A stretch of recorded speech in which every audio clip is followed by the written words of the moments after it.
Present company excluded. I have to say.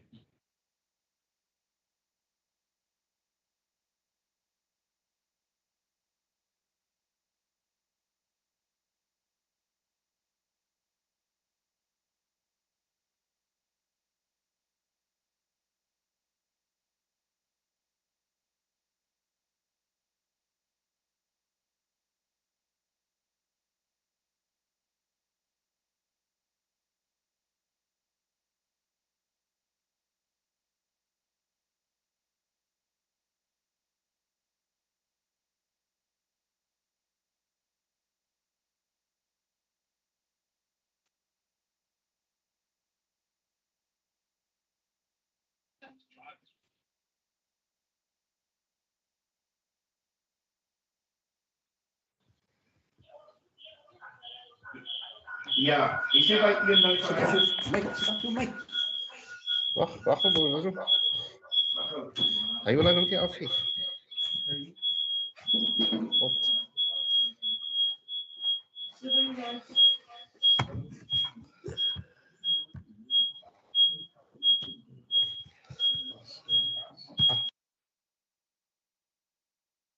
Can I just test my mic?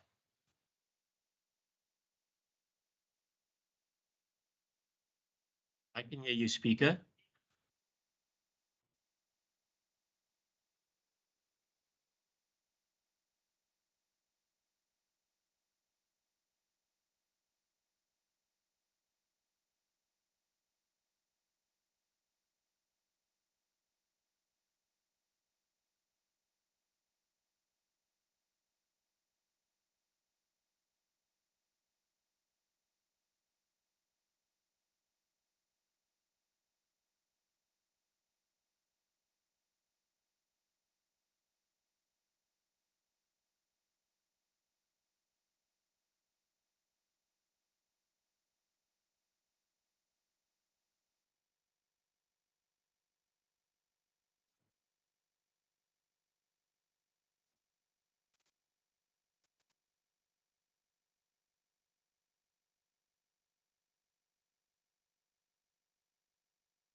Councillor.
Councillors, the microphones are on, please.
In August 2022.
Good morning, everybody, and good special welcome to the aldermen, the councillors, and the public on this last council meeting for 2022. We trust everybody is looking forward to the end of the year, and with that, I'm going to ask if Councillor Nkumile would like to open for us this month.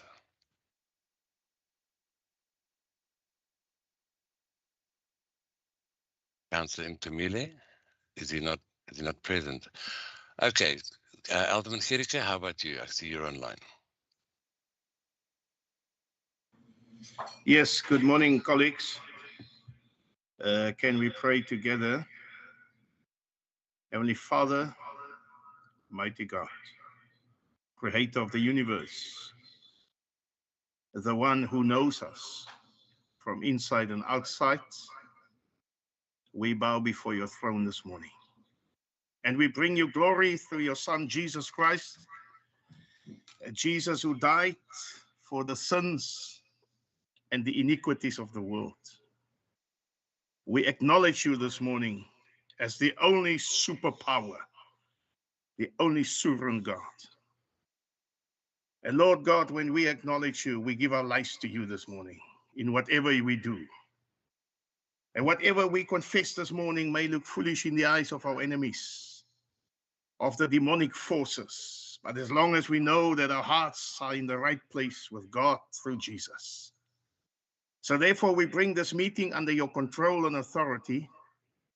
And we ask you, Lord, to guide our footsteps in this meeting, grant us wisdom and strength and power and grace to speak up for your people, for all your people, regardless of color, race, creed, religion, sex. We stand before your throne for your creation, your people. May we speak truth and power and justice so that your name be glorified. In Jesus' name, amen. Thank you very much, Alderman. This month we will not have a mayoral address, so I'm going to move straight on to the business of the day. And with that, I'm going to ask for applications of leave. I know of two. Can somebody help me there, please?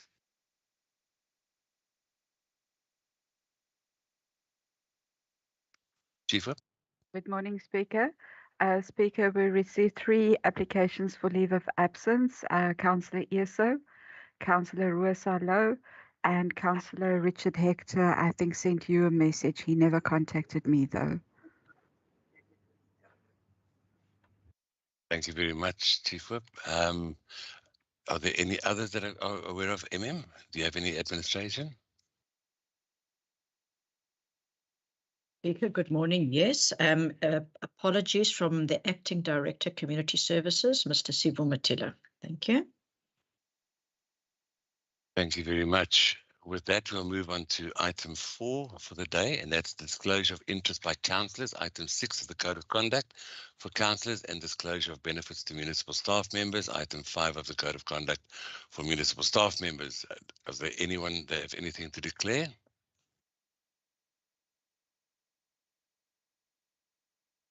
Thank you very much. I take it that there's nobody. We'll move on then to item 5. Item 5 is the confirmation of the minutes of the previous meetings. The minutes of the ordinary council meeting held on the 27th of October. Do I have a proposer? Councillor Brown, thank you. Speaker, morning. Councillor Johnson, second. Morning, Speaker. Thank you. Sorry, I'm in such a good mood this morning. I clean forgot to find out who's present this morning. So I'm going to ask Rosemary to please go through the attendance register for us quickly before we continue with this. Thank you. Good morning, everybody. Councillor Adams. Morning, everyone at home. Morning, all councillors. I'm present. Councillor America. Good morning, Speaker. Good morning, everybody present. Councillor Barnard. Good morning, present, Rosemary. Councillor Brown. Morning, Rosemary, present. Councillor Carolus. Good morning, Rosemary, present. Councillor Clark. Present, good morning. Councillor Cronje. Morning, Cronje present. Councillor Du Toit, Goeiemôre, ek is teenwoordig. Councillor Edie Vigland,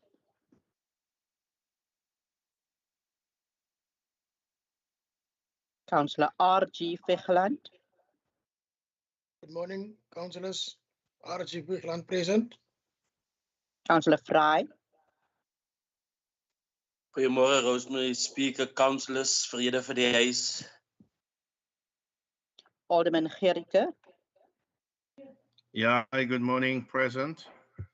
Councillor Kom,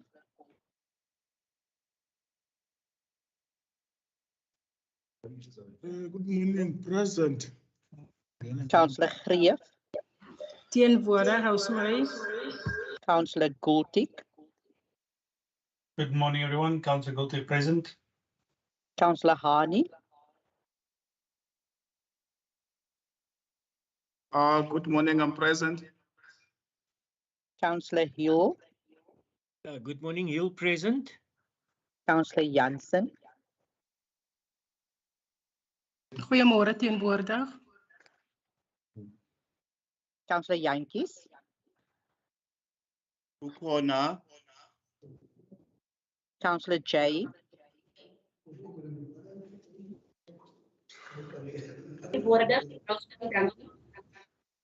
Councillor Johnson, Good morning, I'm present. Alderman Kritzinger, Good morning, Rosemary and colleagues present. Councillor Kruger, Good morning, I'm present. Councillor Lento, Morning, I'm present. Thank you. Councillor Lose, Teenwoordig, né? Dankie.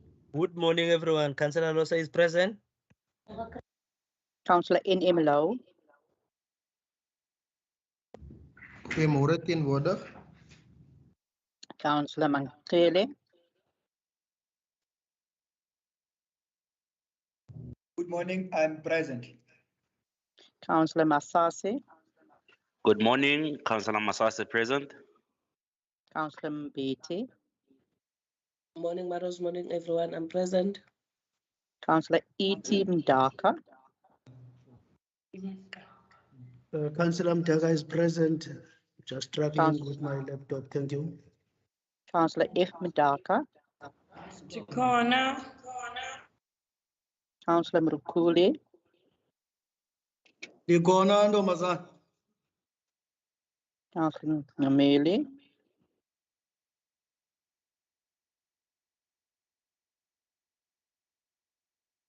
Councillor Needling, Ja, ek is teenwoordig, dankie. Councillor Niels, Goeiemôre, Gert Neus teenwoordig. Councillor Ntondini, Morning, present. Councillor Peterson, Môre, Rosemary, teenwoordig. Alderman Petrus, Môre collega's, teenwoordig. Councillor Katana, Morning, colleagues. I'm present. Councillor Kampi,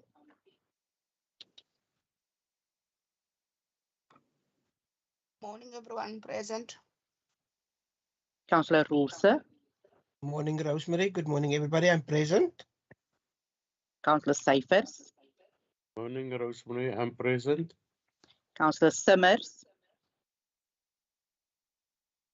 Good morning, Summers present. Councillor Smart, Good morning, everybody. I'm present. Thank you. Councillor Snyman, Thank you, Rosemary. I'm present. Councillor Titus, En present. Councillor Toto, Sorry, Rosemary, that Councillor Titus, can you just repeat that as a male's voice? sorry, Councillor Titus, there was a male that answered that. she didn't answer. Okay, thank you. There- Môre Rosemary, ek is teenwoordig. Councillor Toto, Present, ma'am. Alderman Van die Kerk, Good morning, Rosemary, present. Alderman van Wyk, Good morning, Rosemary. Present. Councillor von Brandes, Good morning, Rosemary, present. Councillor Wessels, Present, Rosemary. Thank you very much. Councillor Windvai. Goeiemôre, Rosemary, present. Thank you, Speaker. Thank you very much, Rosemary. I can just acknowledge that Councillor E. Fichland is present. His hand is up, so therefore he must be at the meeting.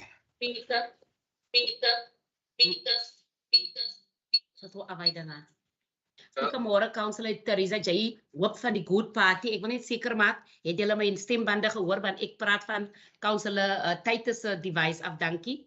Dankie. Ek het dit ontvang, dankie. Ons gaan voortgaan met die vergadering. Baie dankie. Carrying on with the meeting, sorry, I'm going to go back to 5.1 minutes of the ordinary council meeting held on the 27th of October. Can we just have the proposer and the second again, please, so we can continue? Councillor Brown. Thanks, Speaker. Councillor Johnson, second. Thank you very much. We move on to item 6, questions and which notice has been given? None. Item 7, which is the report of the Executive Mayor Committee, and 7.1 is the minutes of the Executive Mayor in Committee meeting held on the 10th of November. Could I have a proposer? Speaker Basil Petrus, still for. Okay, we have Councillor Barnard as the proposer and Councillor Alderman Petrus as the seconder. Moving on to item 7.1.1, recommendation of the write-off of certain irrecoverables. The first party to speak on this is the DA. Councillor Adams, you have 2 minutes, please. Thank you, Speaker. Councillors, can I please ask everyone to put their microphones off? I do not want to mute anybody. Please control your microphones. Councillor Adams, we can hear you loud and clear. Can you continue, please? Thank you, Speaker. I'm going to be fast and quick, fast and furious this morning. Speaker, 7.1.1 on page 73 to page 76 says the recommendation for the write-off of certain irrecoverable debt. Speaker, on page 76, we've got the resolve to recommend to council that the debt of our people be written off. We all are aware of the COVID situations and how our people can't find work and how they are struggling out there. So please, Speaker, I'm asking for the recommendation on page 76 to be approved. Thank you. Thank you very much, Councillor. The next person to speak on this item is Councillor Lentu. Councillor Lentu, you have 2 minutes.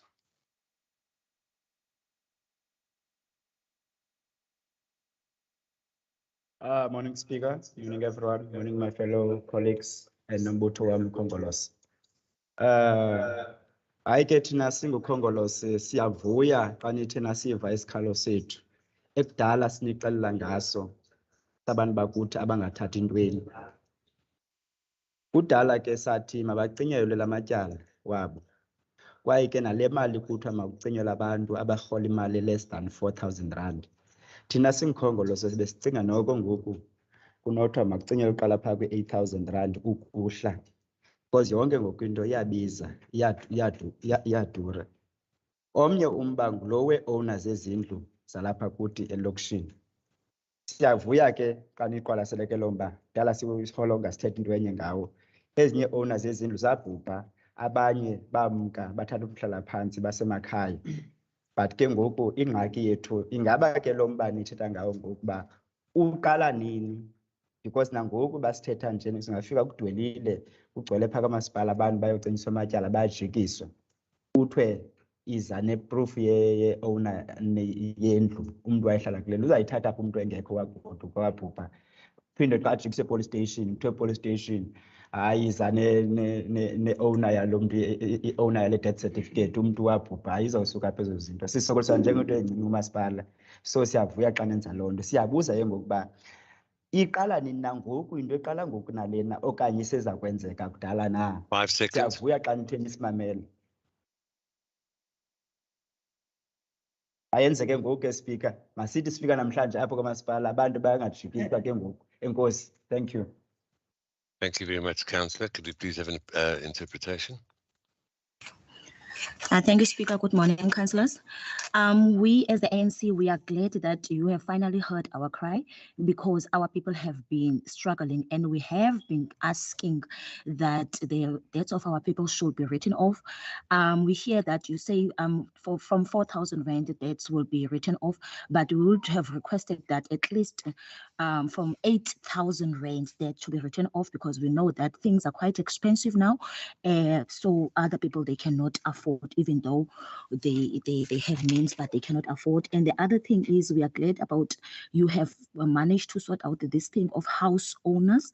We are glad that you took note because some people have relocated, some have left their residence.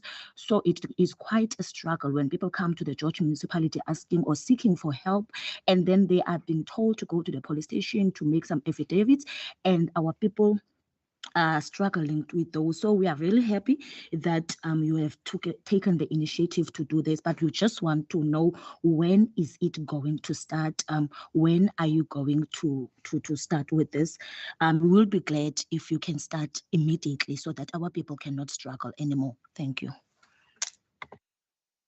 Thank you very much, Mr. Paulus. The last person to speak on this item is Councillor Jantjies. Councillor Jantjies, you have 1 minute. Thank Speaker. I fully support.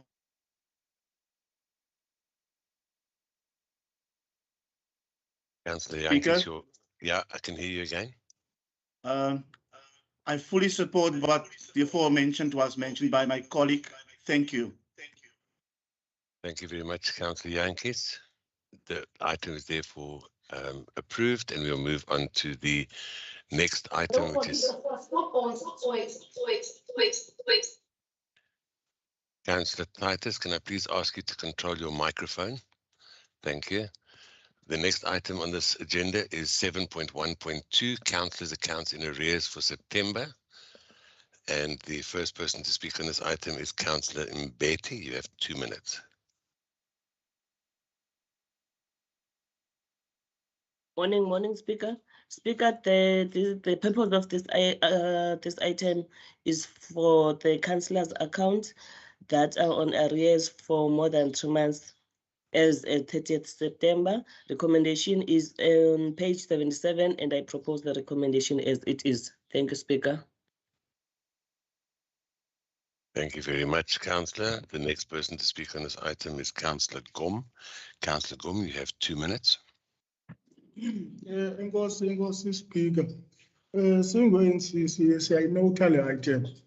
Kodwa ke Speaker sinesicelo kule nto yamatyala azawukholektwa. Ingafocus kubantu abathile mhlawumbi kwi-opposition party le iopoza ipati yakho. Kufuneka ke sitreatwe ngendlela efanayo sonke. If sinamatyala masikholektwe sonke amatyala ngendlela enye. Enkosi Speaker.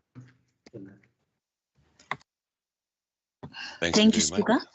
We, as the ANC, we note the item, but we have a request when it comes to collection of debt that you should not only focus on the opposition parties, but you should focus on each and every councillor, so that debt can be equally collected to each and everyone. Thank you. Thank you very much, Mr. Paulus. The next person to speak on this item is Councillor Titus. You have 1 minute. Speaker, goed het geen probleem met die aanbeveling nie. Ons wil graag weet, ons wil duidelikheid hê, die aanhangsel A waarna verwys word in die item, ons sien dit nêrens nie. Baie dankie. Uthi ke igudi ayinangxaki yona nale item, kodwa ke ifuna uqonda into yobana u-annexure A lo kuthethwa ngayo kuthiwa uzawuqhotyoshelwa apha okanye isihlomelo esi kuthiwa sizawuqhotyoshelwa apha esilamagama asisiboni kwi-agenda, ingaba siphi na?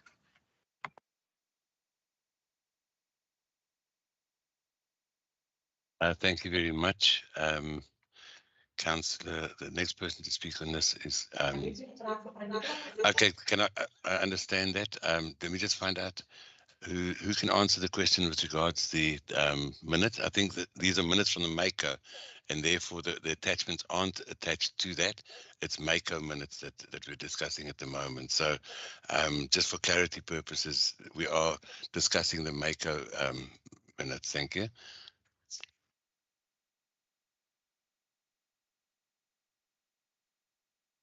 The next person to speak on this is Councillor Clark. Speaker, I second the item. Thank you. Thank you very much. The item therefore carries. The next item on this agenda is 7.1.3, the approval of the problem premises bylaw. Sorry, ek wil nou nie moeilik wees vanoggend nie, maar Councillor Titus het 'n vraag gevra. Sy het gevra die aanhangsel A op die vorige op hierdie item, op watter bladsy is dit, want ons het dit nêrens gekry nie. Kan iemand net sê waar was dit? Ons lees ons item, ons agenda hier, asseblief. Moenie dit moeilik maak, speaker. I've taken a deep breath, Councillor. I had answered the question, and I did ask that in future that all the documents get put in. As I said on my previous statement, that these are minutes from the Mako meeting, and administration has obviously not put them in for this purpose, for whatever reason, and I have asked that they do that. I've already sent a message to administration to include that in the next meeting. I apologize for that. They were supposed to, but they don't normally for some reason, and I'm going to sort that out for you. To be quite honest with you, there is only one, and it's the same as the previous month, which is being sorted out. There are no other councillors in arrears for more than 3 months. Can I now please move on to Councillor Clark? As he has approved that, we're going to move on to item 7.1.3, which is the approval of problem premises bylaw. The first person to speak on this item is Councillor Hill. You have 4 minutes. Good morning, Speaker. Good morning, colleagues. Yes, the item before us today is the bylaw that will deal with problem premises within the jurisdiction of the George municipal area. And just as a matter of interest, this bylaw that is proposed and before us today must be read with the National Building Regulations and Building Standards Act, which dates back to 1977. And the item has also included 7 criteria, which has been identified to be problem premises. And amongst that, I'm not going to read all 7, is abandoned buildings or buildings that is hazardous to human health or illegally occupied or even vacant and occupied land. As I say, there are 7. It's listed on page 82 of the agenda today. And Council also resolved on the 30th of June 2020 that this item be taken to the public, and we haven't received, or the administration rather hasn't received any comments on the proposed bylaw, and therefore it's submitted today to Council. The proposal now is that once we approve this needs to be promulgated in the Government Gazette, since it's a bylaw and not a policy. And Speaker, Council, I recommend accordingly the recommendation on page 84. It's also on the screen that we approve the item as per recommendation. Thank you, Speaker. Thank you, Councillor. The next person to speak on this item for the ANC would be Councillor Toto. You have 2 minutes. Somebody's microphone is on. Councillor Hill, please switch your microphone on. Sorry. Councillor Toto, you may continue. Somlomo Porter, Councillor zonke ezikhoyo namhlanje enhlanganisweni, staff members kusuka ku-MM ne-senior managers zakhe zonke okanye executive managers. Somlomo singumbutho kaKhongolose. Somlomo singumbutho kaKhongolose. Siyayibona le bylaw kangoba sithe ekuyifundeni kwethu Somlomo safumanisa uba yona ithetha kamandi xa sithi ifuna ukuncedisana nomasipala waseGeorge akwazi uba azimanage ngcono iimeko ezifana nezi bexela ngazo Mr. Hill ezibhalwe phaa ngezantsi. So somlomo into esiyicelayo mana for indlela ebhalwe ngayo le bylaw ikhona indawo ethi May. Siyacela uba phaa kwi-background siyacela uba mayitshintshe somlomo sifakele must. Size siphinde somlomo xa ikhona indawo ethi izawuthi le bylaw xa i-implements or consideration into ezininzi ezinye zazo kuthethwa nge-culture. Ikhona indawo ethi circumstances phaa. Siyacela mani ukwazi uba okanye sicela icaciswe kangcono le nto ithiwa zii-circumstances zithetha ukuthini xa kuthethwa ngee-circumstances. Ngoba somlomo sonqena ukuhlala apha siyibonile ingathi intle kanti ngaphakathi igcwele impethu. Enkosi somlomo. Thank you, Mr. Paulus. Thank you, Speaker. Greetings to all councillors, greetings to all staff members. We as the ANC, we have read through the bylaw and we have understood it and we understand how it speaks. Yes, it speaks nice, that it will help the George municipality to manage the city better. But when you read the background, it's instead of saying may, it must change to must. When you carefully read the background, to the part where it says when it will be implemented, you have to consider the cultural activities, or we want to know what it means when it says that cultures has to be considered, because we do not want to entertain something. No, somlomo, it's wrong translation. That will not be Sorry, of help Mr. of Paulus, all Mr. of Paulus, participants to us. Mr. Paulus. So we'd like to know what does it actually mean when it says that it will have to consider the different cultures. Thank you. Sorry, Mr. Paulus, apparently there's an incorrect translation. Could we have the correct translation, Councillor Toto? You've mentioned something that is not right.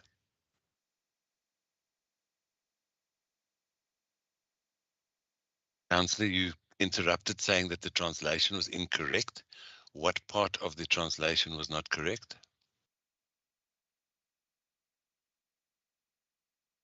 Giving the translator an opportunity to translate what I'm saying or what I've said. That's my understanding. But however, there's a spot where there's a sentence where it says consequences.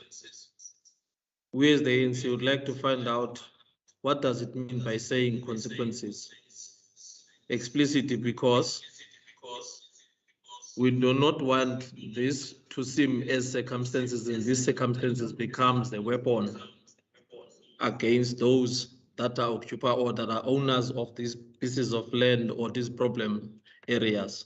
Thank you, Councillor. Thank you, Councillor.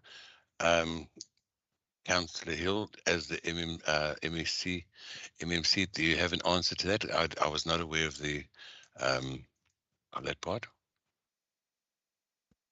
Yes, Speaker, maybe the administration can also help out, but if we just look at the introduction to the report, I think the administration has indicated, my opinion, quite broadly, what the bylaw is intended to do. So I can think that might be the answer, and also what constitutes a problem premises. I'm sure that the report on the first page of the agenda item before us will explain that, unless I understand him incorrectly. Thank you, Speaker. Thank you, Councillor. Councillor Toto, I suggest that you look through that later, and then if there are any further questions, bearing in mind that you are welcome to ask questions at any time after that as well to the administration. We're going to move on. The next person to speak on this is Councillor Masase. Thank you, Speaker.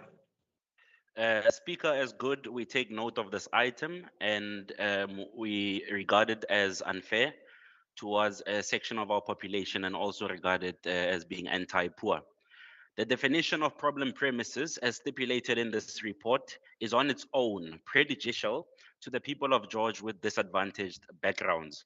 According to this definition, and cannot afford to finish your building or house, your property could then potentially be labeled as a problem premises. As human beings, it is almost impossible for one to live a full life without having ran into challenges, which can include losing your job or income. This happens to most of our people at some stage in their lives. Therefore, this item makes it seem like the municipality is trying to make life unbearable or uneasy for the poor people of George, and that the intention of it is to drive poor people out of the city. While it makes complete sense to protect our communities from hazadas and illegally occupied buildings as good, we feel that some of the definitions provided for problem premises is unjust and are not considerate of the poor and struggling people. These definitions have the potential to drive people out of their homes. For this reason, we would like to ask that Council gets legal opinion on whether this bylaw will not be an infringement against the rights of the people of George and the poor in particular. Thank you.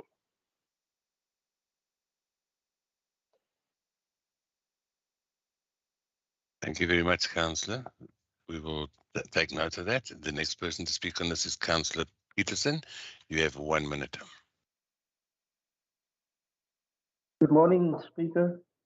We as the PBI believe that this policy or bylaw that you want to introduce is unconstitutional. It does not speak to the needs of our people. There is many social problems that lead to people belonging or ending up on the street. There is problems that needs to be addressed that is not addressed through this bylaw. We believe that we are infringing on the rights of people with this bylaw, and this bylaw will only be a tool that will be used to infringe on the rights of our people. So we want this bylaw to be taken back, as the previous speaker has said, to get a legal opinion on the constitutionality of this bylaw, and then it can come back after it has been workshopped thoroughly in council, where we can all give our input and not just being forced upon us, so that we can make an informed decision about this bylaw. I thank you. Thank you. Thank you very much. Noted, Councillor. The next person to speak on this item is Councillor Fichland. Councillor, you have 2 minutes. Thank you, Speaker. I second the proposal by Councillor Hill. Thank you very much, Councillor. We've got no counter proposals. We therefore move on. It's the next item on the agenda is item 7.1.4, the development of the parking area at the tennis facility in the Royder Mr. Speaker, Mr. Speaker. Ondersteuning het jy gehoor dat hy grond was voorheen al geëemark vir behuising in 'n raadsvergadering. Waar is daai besluit wat hy is? Was dit gelees? Wanneer was dit gelees? Jy moet hy 'n official van vir my gesê. Nee, maar dit moes in die laaste, ek dink dit moes nog die van die laaste council meeting. Mr. Speaker.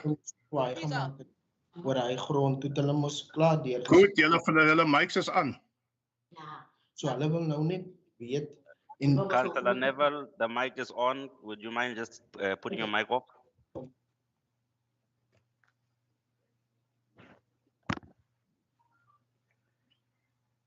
Thank you. Alderman Gericke. Yeah, Mr. Speaker. Yes, sir. I'm sorry, but I don't ever recall having changed the rules of order regarding the typing in the chat box or putting a hand up. And as you say, I don't want to be difficult, but I haven't changed anything, and I have heard no counter proposal. There was no seconder. There was nothing in the chat box. So therefore, I'm going to insist that the previous item, I've taken note of the objections, and there was no counter proposal. And No, but you don't know what I want to say. But I mean, how can exactly you because put nothing in my mouth? exactly, Alderman, because you didn't write it in the in the chat box. So it's not me that will make a counter. Our PBI councillor has made a counter proposal, so you must ask him to give him a chance so that he submit his proposal and so that you deal with the proposal. Thank you. Alderman, in the first place, there was they never made a counter proposal. He suggested that it gets sent back. There was no indication of a counter proposal. And unfortunately, if he suggests things, I can suggest a lot of things. But we have to stick with the rules. And unfortunately, there was no counter proposal made. And it now goes to public participation, and as far as I know, and the public participation will decide that. So Mr. Speaker, you are trying to circumvent and to ignore us in this council. I mean, Alderman, by a mere, hold on, by a mere split no, don't second. tell me to hold on, Councillor. Hold on, because you try. Don't tell me you to try. You do this all the time when we want to submit. Alderman, I will not tolerate you talking to me like that in a meeting. We've been through this in the past. It's quite clear. You are the only councillor that decides that he does not have to put his hand up. You are the only councillor that does not write in the chat box. You are the only councillor that takes me on every single time and tells me to shut up. And I'm not going to tolerate it. This is a council meeting and there are rules and regulations. And every single council meeting, you challenge me in public, and I will not tolerate it anymore. There are rules. You write in the chat box. It is in the rules of order. And that is all I'm insisting on. But yet you decide that you do not want to, and then when I take you on it, you tell me to shut up. I'm sorry, I will not. I'm going to give you your first warning because you tend to take this on every single time at 27.2.7, disregard an instruction ruling of the speaker. And I'm saying it again. Your councillor did not say he would like to make a counter proposal. He suggested it went back to council. We then have to do a suggestion. Anybody makes a suggestion. There was not a counter proposal and there was not somebody seconding on that.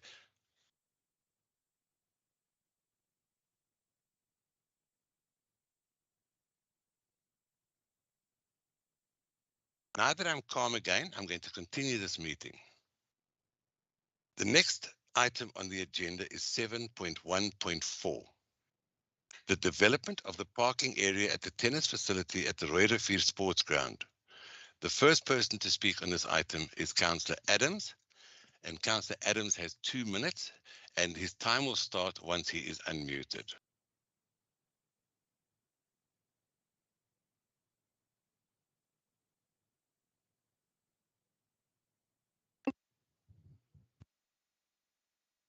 Speaker, am I audible? Yes, you are now audible, Councillor. Speaker, before Councillor Brendan Adams, I don't like the way you speak to us, Speaker.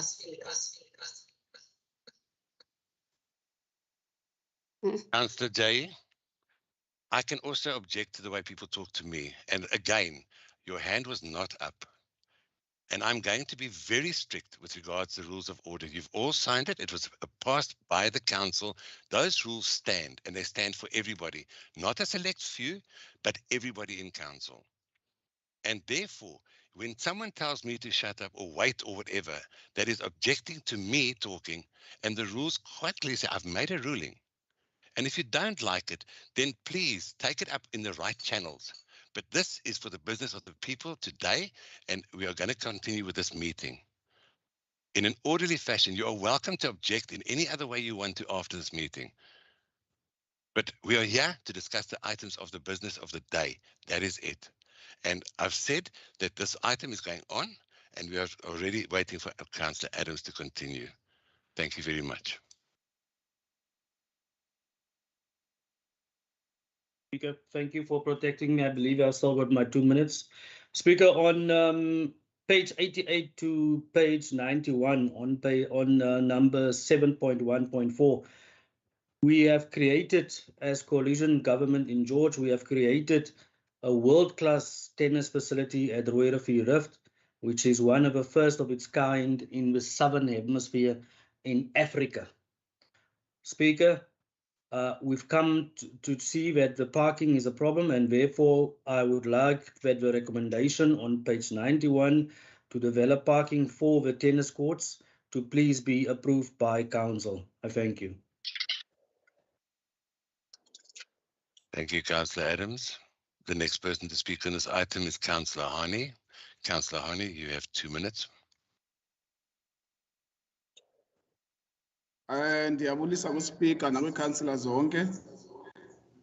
Kwi-first meeting ka-2022, nge-24 kaFebruwari, sasiyikhabile ukwakhiwa kwe-tennis court, but sabuye sayiqwalasela indaba yokubana elabala likubala kumgangatho wehlabathi. Okwesibini lizawucreata imisebenzi for abantu bethu. Libala lokuqala esinalo eGeorge. Siyacinga nokuthi ne-tourist zizawuphakama umgangatho we-tourism eGeorge. So siyayixhasa kuba seyisakhiwe because seyigqityiwe already indaba ye-parking. Inkosi.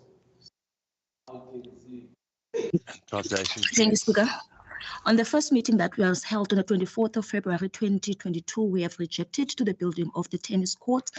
But we saw that it is actually a field that is big, and it is a field that will put us on the map as the George. And in the tourism, our tourism department will be lifted. So we now support the building of the parking, and we support the recommendation as stated. Thank you. Thank you very much, Councillor. Are you therefore saying that you second our motion?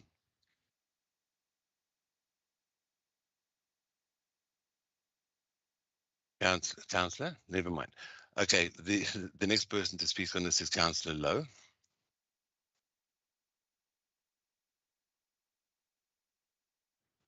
Good day, Speaker. Speaker, we take note of this recommendation as per page 91. However, we would like to know what the lease amount is, as it is not contained in this item. In order for us and the public to comprehend how beneficial the lease of this portion of land would be to the municipality, we need to know what the amount is. Thank you.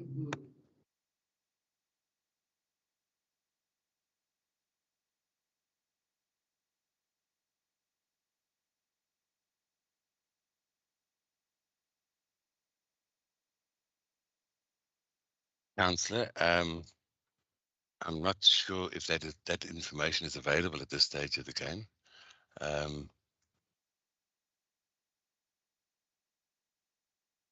Councillor Adams, are you aware of an amount?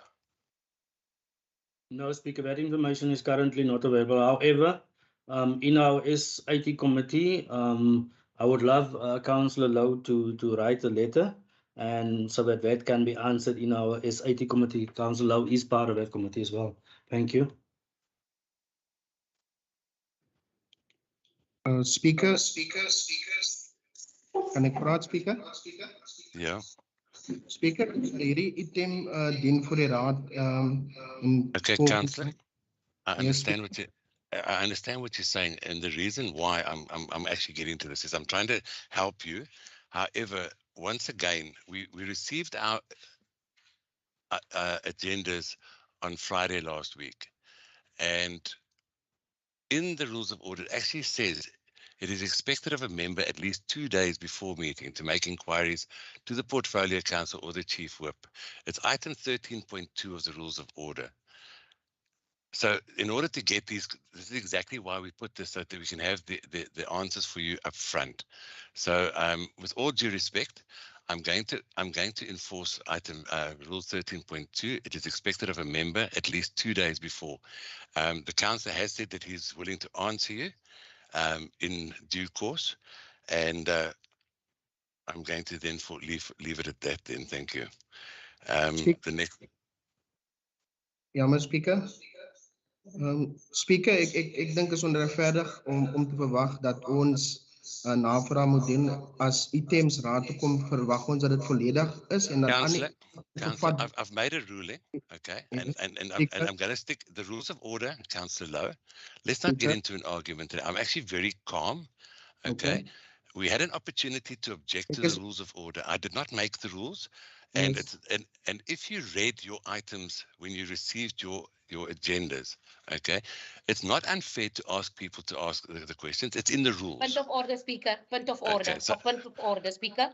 A report kan nie half na 'n council meeting toe kom nie. Julle kan nie verwag councillors moet nou lees en wonder wat is pryse nie. Nee. Councillor J. I'm going to give you the same warning as what I did previously. You are interrupting in the middle of a discussion. I did not recognize you. I did not recognize you at all. And let's not get this council meeting into a complete disarray. I've made the ruling. It says quite clearly, And if you read your agendas, and quite honestly, that is what item 13.2 is there for. So I'm going to stick with the ruling. Speaker, ek gaan met jou diff en jy kan my regtig waar hoor. Dis juist omdat ons onze items gelees het wat ons hierdie inligting nie gekry het nie. Dit is waaroor dit gaan. Councillor, it's got nothing to do with this item. The fact remains is that you have 2 days to write your question. So the amount is not relevant to this. It's regarding the development of the parking area, not the amount, because the lease has already been approved. Okay, so I'm going to move on, Councillor, and I've given you that warning against item 28.2.7 and 28.2.11. That's at 10:40. So please, councillors, let's move on. All right. Alderman Gericke, you have 2 minutes, please. Councillor Neville, Councillor Lowe, I've spoken already. Please do not interject with this meeting any further. You are disrupting the proceeding, and I've made a ruling. So I'm going to ask the next councillor to move on. Okay, and the ruling stands. Thank you. Councillor Alderman Gericke, you have 2 minutes, please. Please take Mr. Speaker, the item. Mr. Speaker, it is now become sickening to listen to the same things every day when we have council meetings. It's a complete relevant question that I also wanted to ask. That the officials should have included that into the item. The rental amount. But we're not going to waste time on this item. You are aware, the municipal manager is aware, the director of this department is aware, that we have taken this matter to the public protector. We expect a ruling anytime soon. No mention in this item is even made about an investigation that was lodged by us. So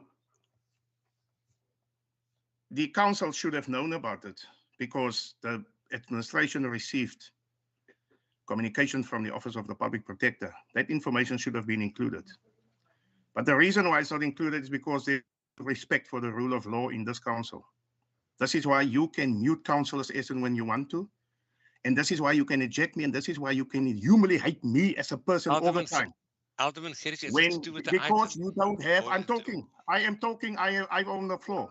No, I'm in my time. You are not talking to the objecting me. item, Councillor Alderman. I am talking to the item because you don't want to give answers with regard to the item. And therefore you are threatening councillors all the time to chuck them out of the council when they Alderman ask relevant Gericke, questions. you know what, Councillor Alderman, you are once again breaking the rules of order. You try to subject us to your apartheid style. Well, Councillor, of I chairmanship. take objection to the fact that You can charge me for this because this is what you're doing. You Councillor, try to subject us. You bully us. Councillor, you know what, Councillor, you You obviously can do do not whatever you understand. like to. Thank you very You're much, not going to Councillor. be You've with us just on given this me, chair forever. you've given your, I'm going to take you out of this meeting, Councillor. So You've take me once out of this again- meeting. I will take you out. Thank you very Your much. apartheid style, take me out. And you are a causing apartheid racism bully. and racial remarks, and I'm going to remove This you is from what this you meeting. do. This is Thank what you very much, Alderman. you pursue your racist agenda against us. This is what you do all the time by abusing the council procedures. This is what you. Alderman Gericke, I have taken enough abuse from you today, and I will not tolerate every time something happens, it becomes a racist issue. It comes down to discipline and nothing more than that. You continuously making racial remarks and stuff like that. It has nothing to do with racism at all. It comes down to discipline and respect for each other. And respect comes both ways, unfortunately.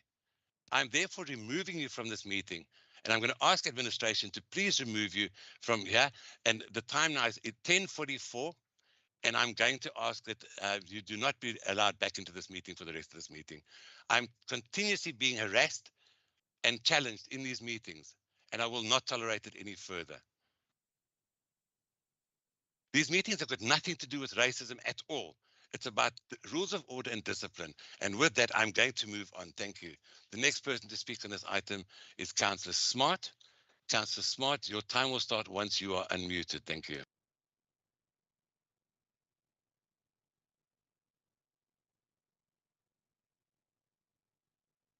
Councillor Smart, you can unmute yourself. Speaker. Yes, I think it's not been, somehow covered, but I do agree, with some of the speakers. It is just the amount of the lease, but I will make it my work, to write to the relevant department and just to get my mind clear on this one. Thank you, Chairperson, Mr. Speaker.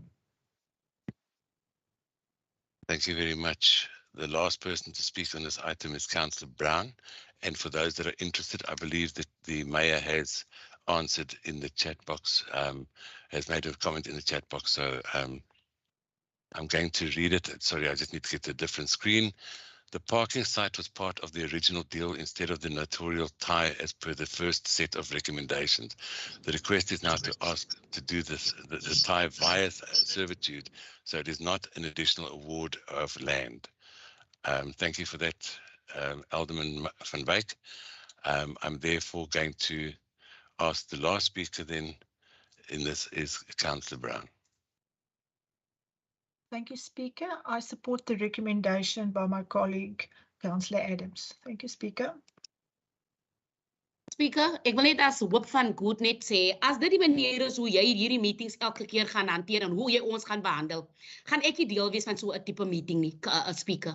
Dit help nie jy verwag van ons respek, maar die manier hoe jy vir ons hanteer, Speaker. En ons moet net sit in soos hoendertjies. Nie eers 'n kind word so hanteer soos wat jy vir ons. Ons is leaders van hierdie dorp. Net Councillor Jay, thank you very much for that interruption. I'm going to have to say this, that unfortunately, hey, you made the comment that you are leaders of this town.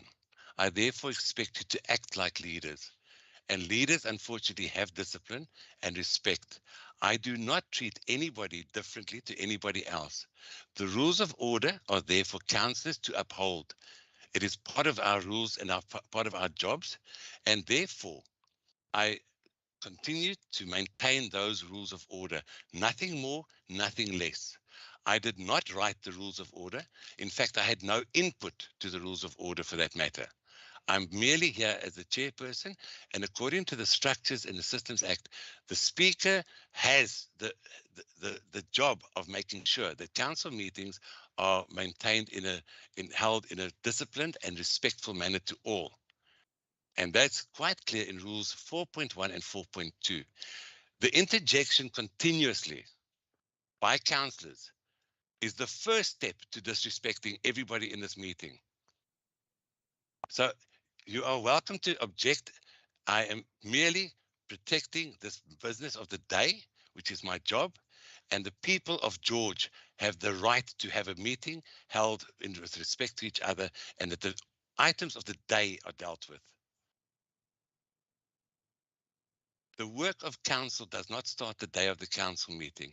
It starts every single day. And when the agenda comes out, you have the opportunity to go through it. And I know this is being recorded and I'm putting it on record. It is the council's responsibility to open the agenda and read it. And therefore, Rule 13.2 is in effect. That is expected of a member at least 2 days before a meeting to take inquiries to the portfolio councillor, chief whip, or any matter on the agenda which is not clear or where more info is needed. It is quite clear and it's in writing. It's not me that's made it up. It is part of the rules of order. So I'm now therefore going to move on with this meeting. And if you feel that you do not want to be part of it, that is your decision. If you continue to interject, and you continue to disrupt this meeting, I will have no alternative but to take disciplinary action.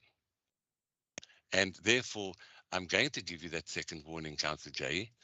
You do not put your hand up. I know you're the chief whip of the party, but that means that you should show more discipline than anybody else. And the warning that you're getting now is for disregard of instructions, rulings of the Speaker, 28.2.7. I thank you.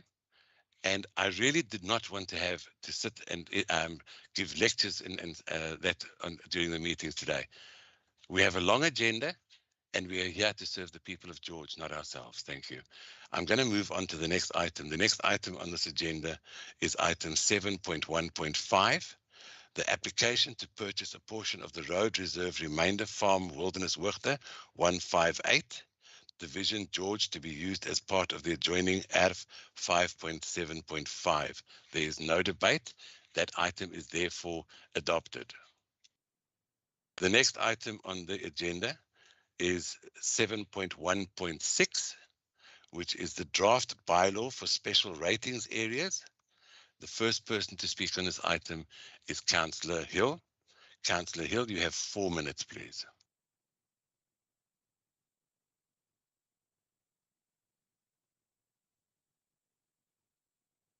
Thank you, Speaker. I'm unmuted.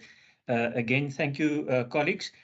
Colleagues, the item before us today is again a bylaw, which is the special rating areas bylaw. You will recall that we've also dealt with the policy in this regard. So special rating areas, in essence, deals with urban regeneration. So for the George municipality, in order to develop the economic and social spaces of the city, one of the mechanisms that we can use is public and private sector collaboration, and that will deal with, amongst others, the spatial economy of George. So one of the items, as I've said, or one of the issues that you can use, one of the mechanisms to promote this regeneration of the spatial areas is the spatial ratings area bylaw, which is before us. And that in essence deals with the top up of municipal services within a demarcated area. The administration in the bylaw proposes that we kick off the George CBD as a pilot area to deal with this. And yes, in the end, the additional levies that will be levied to the property owners will obviously be a joint decision that is taken by the area as demarcated, and this will also benefit, in essence, the property owners with a collective benefit of a well-managed area. So, Speaker, in short, that is the essence of the special rating area bylaw before us, and the recommendation is on page 104 on the agenda, and that is also on the screen, and I recommend accordingly. This is a step forward to deal with issues in the George municipal area and to uplift the city. Thank you, Speaker.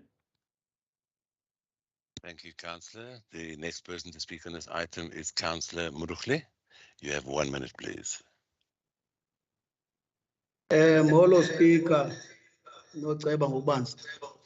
Thina ANC sicinga into yoba le nto mayize kwi-workshop qala before ibe nokuza apha kwi-council. Yesiqinisekiso ukuba intsha le nto ukuthi siyaqala uyiva ngoku. Enkosi. Thank you, Speaker. Greetings to all councillors. We as the ANC, we think that this should be workshopped first before a decision can be taken by council, because this is new to us. So this should be workshopped first. Thank you.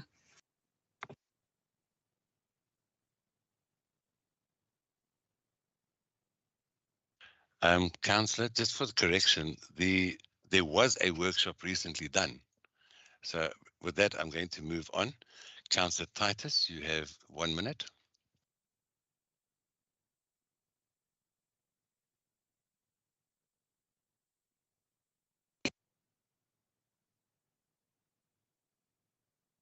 Speaker, as good we are concerned that this is a program designed in such a way that it is deliberately excluding some of our poor communities in George.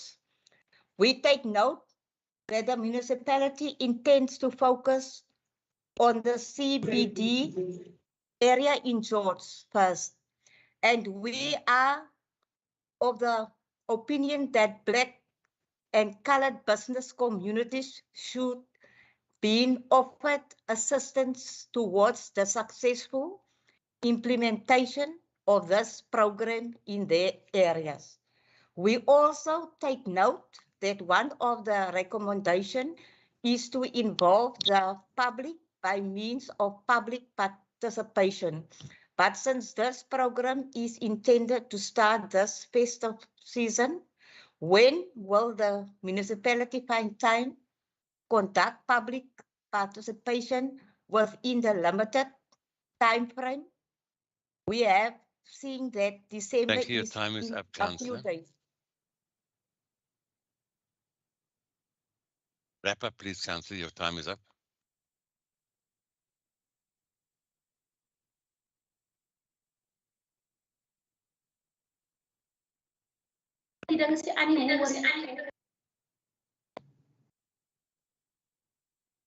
Councillor Titus, have you? I'd asked you to wrap up. I'm going to move on then. Speaker, yes, you take this open. Now say I've finished. No staan ons. Councillor Lowe, I don't know whether you are actually deliberately trying to antagonize me, but you keep on interjecting without having your hand up. I'm trying to assist Councillor Titus. She was in the middle of a process when I said the time is up and I asked her to wrap up. And her mic went off. So I'm trying to assist. So when I try and assist, then I'm trying to be fair to everybody. And I presume then the fact that she hasn't come back on, that she has now concluded her statement. And I'm now going to then move on to the next person. Councillor Peterson, you have 1 minute, please. Mr. Speaker, it is true that this item was workshop 2 weeks ago, and we raised concerns during that workshop. This item, we believe, is being used to promote white businesses, while our colored and black businesses will not be afforded the opportunity to benefit from this policy. We believe that you should go back with this thing, and because we asked questions in the workshop that was not answered fully to us. There is one instance where it says when an area is in arrears, then they will not benefit from this SRA, and we believe it is still so. Furthermore, Mr. Speaker, I would really want to know what the purpose of the administration is in this meeting. When my hand is raised, it is not being acknowledged, and my hand is lowered, the same as has happened with Alderman Giereke. You are the speaker of this council meeting. So Your please, time is up, Councillor Peterson. please handle the meeting accordingly. And Thank you, please Councillor Peterson. Your stop time is bullying up. us. Thank Councillor you. Peterson, thank you very much. First of all, I'm going to take the opportunity to answer your question regarding the administration. The administration is, I have a person assisting me to look at the hands and the chat box. If you do not put anything in the chat box, as per the rules of order, then I will not acknowledge your hand. It's quite simple and it's quite straightforward. Apart from that, I believe that your question has been answered. This is a draft bylaw and needs to go for public participation, and therefore the public has the right to involve themselves, bearing in mind that the municipality and the executive take instructions from the public. So I'm therefore going to move on to the next speaker in this item, which is Councillor Tampi. Councillor Tampi, you have 2 minutes. Mr. Speaker, my hand was up and it was not acknowledged. That is what I'm trying to tell you. Councillor Peterson, let me explain this quite carefully to you. Okay, because obviously I did not make myself clear. The rules of order, which we've all signed a copy of, clearly states that you put your hand up and you write in the chat box what it is about, whether it's a rule of order or a point of clarity. I will not just take hands, and it's in the rules. And now you are taking the liberty of interjecting while we're busy with the meeting. Okay, so you have a chat box. Okay, please do me the favor and go and read the rules of order once again, because I am only working according to that. You have now once again interjected, and you're making it extremely difficult for me as the speaker. I have no alternative but to also say to you that I'm going to call you to order on rules 28.2.11, which is to challenge the ruling of the speaker on any or a point of order or ruling, and also 28.2.7, which is the disregard of an instruction in the ruling of a speaker. So please, Councillor Peterson, if you're not sure, then rather read the rules again. Thank you very much. I'm going to move on to Councillor Tumpy. Councillor Tumpy, you have 2 minutes. Yeah, views are out of order there.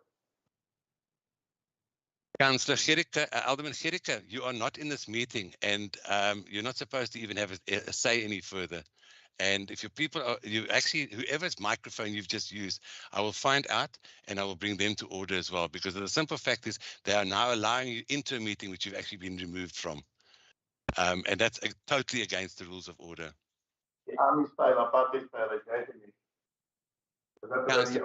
Alderman, I'm going to ask that Councillor Peterson be removed.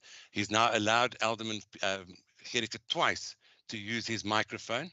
And I'm going to therefore warn him against the breach of the rules of order 28.2.6.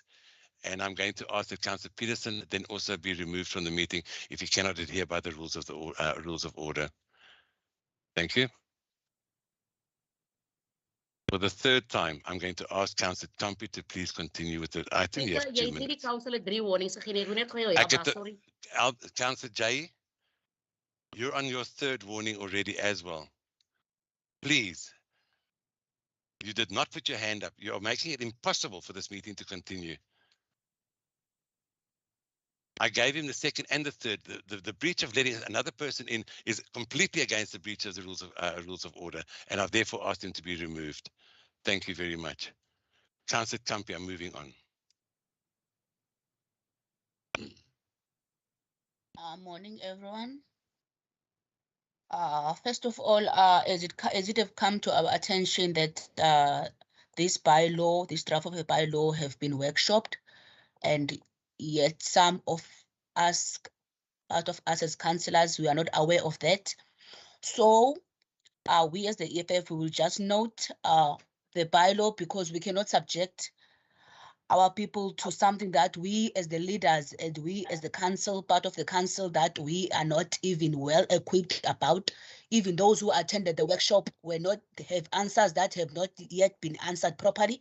And so it means in future, for the fact that they make a bylaw, which means there is a problem. And we know whenever there's a problem in Georgetown, it is our people, and it does affect our people, whether the other way around or whether it's going to be smooth outlined in front of our faces, but we know that there is a problem, and that problem, it affects our people. So we cannot subject into something that will in future will oppress our people, because we know in George that recently there are no jobs, so people are doing by all means to push job opportunities for themselves. So including in those CPDs in town, we know there's a lot of complaints during festive season that are occurring there, that they are leaving the place dirty and they are making the town chaotic. But the main fact is that those people are pushing for jobs for their lives, and they are pushing for sustainability, because at some point we have lives to feed and we have children to upbring.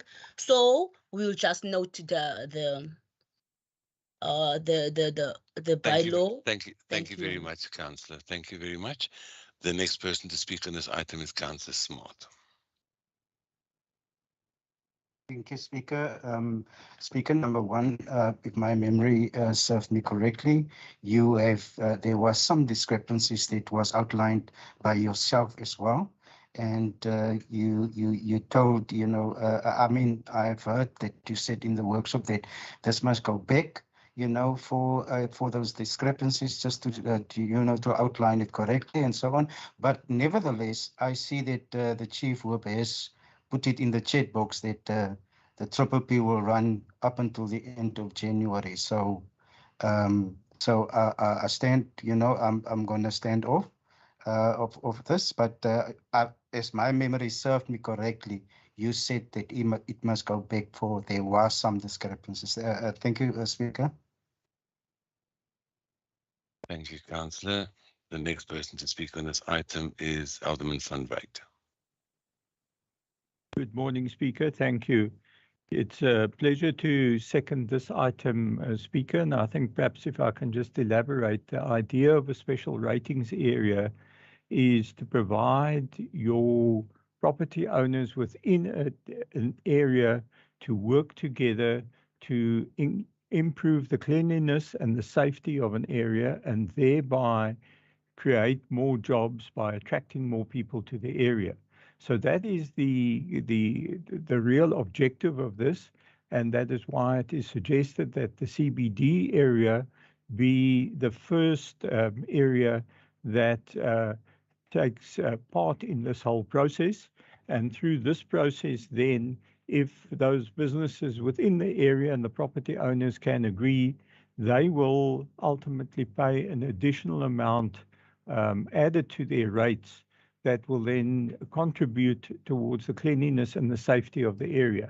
So that is the reason why we are trying to promote this, and therefore this draft bylaw that we now have will flow through a public participation process that will work through till somewhere late in January. And once we receive comments on that bylaw, it will come back to council then for the final approval. And I think, as councillors have already alluded to, we held the workshop on the 9th of November, so councillors had the opportunity to gain a better understanding, and no doubt they will be able to do that during the public participation process as well. So I accordingly second the proposal. Thank you, Speaker. Thank you very much, Alderman van Wyk. The item is therefore seconded and carried. And we're then going to move on to item 7.1.7. I must just reiterate that unless you put anything in the chat box, I can see hands, but I will not entertain the hands unless there's anything in the chat box. It's quite simple, councillors. We have to move on. And for expediency purposes, that's the reason that I understand what the hand is up for. I'm going to move on. The next item on the agenda is 7.1.7, which is the amnesty of the payment of Outeniqua sensitivity, coastal area and extension. There's no debate on this item, so therefore the item carries. Sorry. The next item on this is item 7.1.8, the feasibility assessment and site development strategies of the delivery of social housing opportunities on various portions of land in George. The first person to speak on this item is Councillor Petrus, Alderman Petrus. You have 3 minutes, please. Baie dankie, Speaker. Collega's, die item. Ja, maar. Councillors, your microphones are on and you're disrupting the meeting. Can we please have your microphones off so that Alderman Petrus can be protected and continue with his item, please? Dankie, Speaker. Die item gaan daaroor om die Social Housing Regulatory Authority te nader vir die nodige befondsing om uitvoerbaarheidsstudies te doen op die erwe wat geïdentifiseer is vir social housing. Ons kan nou Speaker dat die regering of die nasionale regering samen met die stadsraad en die provinciale regering het specifieke restructuring zones in George geïdentifiseer waar ons social housing projekte kan oprig. Hierdie proses moet ons so gou as moontlik begin sodat ons die projekte kan begin. En derhalve doen ons aansoek vir die nodige befondsing. Ek wil toch vra dat die raad hierdie voorstel ondersteun sodat ons so gou as moontlik die nodige behuising kan voorsien aan ons inwoners. Ek stel voor, Speaker, dat die aanbevelings op bladsy 114 en 115 geaanvaar word. Baie dankie.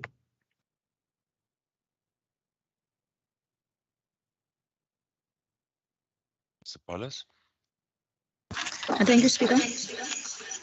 Uthi ke siyawuqaphela ukubana lo mba umalunga nokuthi kuyiwe kwicandelo okanye kwidepartment yokuhlaliswa koluntu apho ke ukuthi kucelwe khona inkxaso-mali eza kuthi incede ekwakhiweni kwezindlu kumhlaba oboniweyo okanye kumhlaba okhankanyiweyo. Uthi ke siyakhumbula ukubana khona umhlaba ochongiweyo apho ke ngoku xa kuthiwe kwaziwa khona kwicandelo lokuhlaliswa koluntu.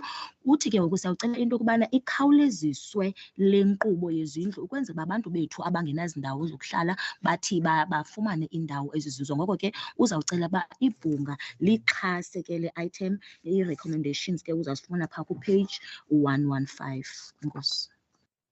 Thank you, Mr. Paulus. The next person to speak on this item is Councillor Montpele. You have 1 minute.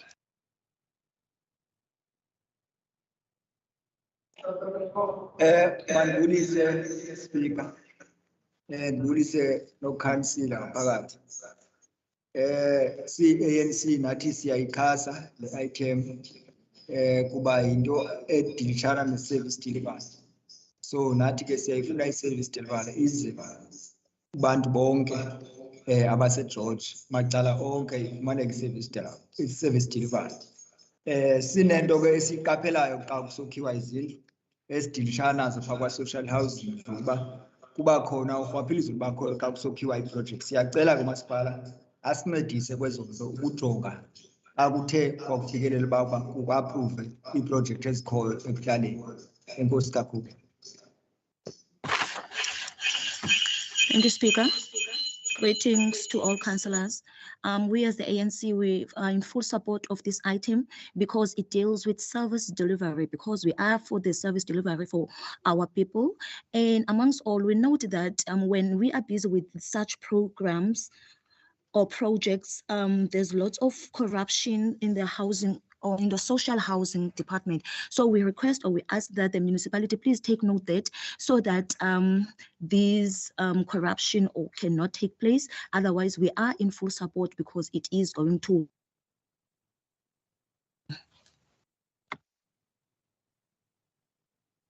Mr. Policy is completed.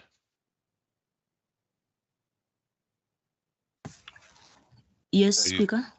Okay, first of all, I'd just like to make a mention the fact that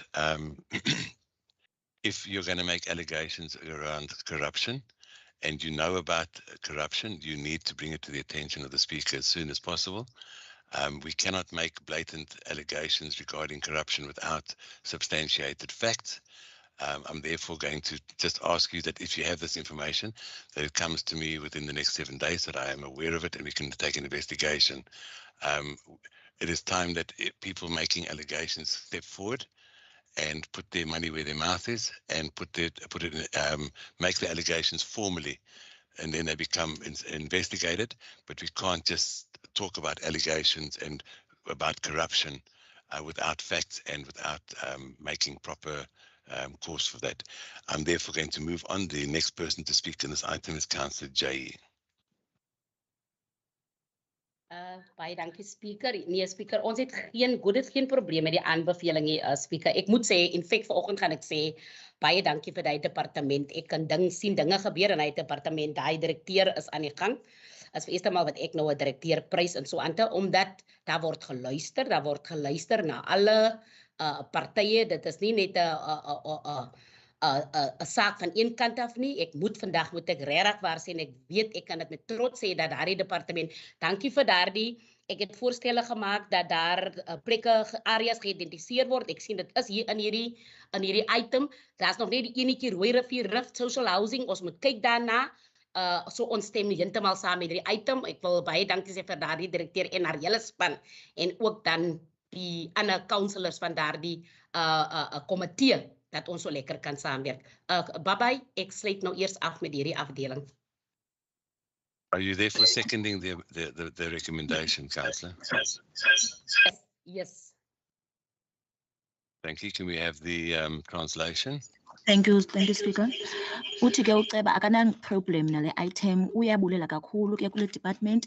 Uthi ke uyaqala ke uncoma ke umlawuli okanye i-director yecandelo. Uthi ngoba kaloku isizathu babangela uba makancome, uthi kumanyelwa onke amacala, akukhethwa cala elithile xa kuziswa izicelo okanye izikhalazo ngaphambili. Ngoko ke uthi ke makanconywe. Uthi ke uyabona ubana ebefake isicelo uba makujongwe nee-site ezithile. Uthi uyabona ke apha kwi-item ewe zifakiwe okanye zibandakanyiwe, kodwa ke makujongwe napha kwi-Rooi Rivier kulaa ngingqi yakhona uba kongezwe kufakwe nakhona. Kodwa ke uthi uyabulela kakhulu ngentsebenziswano nalaa komiti, indlela ekusetyenziswana ngayo uyabulela kakhulu. Ngoko ke uyayixhasa le item. Thank you very much, Mr. Paulus. And thank you to Councillor Jay for seconding the proposal.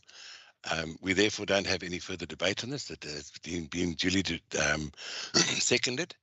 And we can therefore move on to the next item, which is 7.1.9, which is the approval to waive development costs on the Metro Grounds housing project. The first person to speak on this item is the very popular Alderman Gerrit Petrus, please. Baie dankie, Speaker, weer eens. Speaker, ja, dit gaan oor die afstanddoening van ontwikkelingsbydraes vir die Metro behuisingsprojek. Soos ons kan onthou, het ons by vorige projekte by 325 dit ook gehanteer en ons het dit so goedgekeur. Die regulasies is op 1 Julie 2021 goedgekeur wat bepaal dat daar moet ontwikkelingskoste bydraes wees by ingereken word by projekte. Toe die projek echter begin het, was die regulasies in plek kom, Speaker, was die projek nog alreeds voor aansoek gedoen. So ons vraag nou dat ons die kwytskelding verleen vir die bydraes, vir die ontwikkelingsbydraes of afstanddoening dan vir ontwikkelingsbydraes in die projek. As ons dit nie goedkeur, sal dit groot finansiële kostes wees vir die begunstigdes, die projek, en sowel as die stadsraad. Daarom vraag ek dat ons die aanbevelings soos voorgestel, Speaker, aanvaar. Baie dankie. Lomba umalunga nophuhliso olwenziwa khona phakathi kwi-Metro Grounds. Uthi ke siyawukhumbula into yoba ngomhla wokuqala kaJulayi 2021 bekukhona i-regulations ebezibekiwe malunga nezibonelelo malunga nophuhliso lwalo mhlaba ukhoyo bekwe bucala we-Metro Grounds. Uthi ke uzawucela into yokubana njengoko kubhaliwe apha kwingxelo into yobana uxhaswe ukwenzela into yobana kuzoqhutyekekwa neproject ekhoyo kule Metro Grounds njengoba kubhaliwe ke phaa kwi-recommendations. Uzawufaka ke eso sicelo apha kwibhunga. Enkosi. Thank you very much, Mr. Paulus. The next person to speak on this item is Councillor Mdaka. Councillor F. Mdaka, you have 1 minute. Nkosi Somlo. Nathi si-ANC asiboni into enobangela uba singangqinelani ne-resolution ngoba thina siyi-ANC nabantu sibakhathaleleyo ngabantu abahluphekileyo futhi ke nomba wezindlu siwuhoye kakhulu. So ngoba ngovuma kwethu siyikhansili saba senze into entle, sinqinilanani ngabawethu amandla onke uba abantu bethu mabahlale kakuhle, nemali mayiphume iyonceda abantu bethu. Siyawufuna la mhlaba wase-Metro Ground umhle nezindlu ezakokhiwa phansi zisexabisweni. Enkosi kakhulu.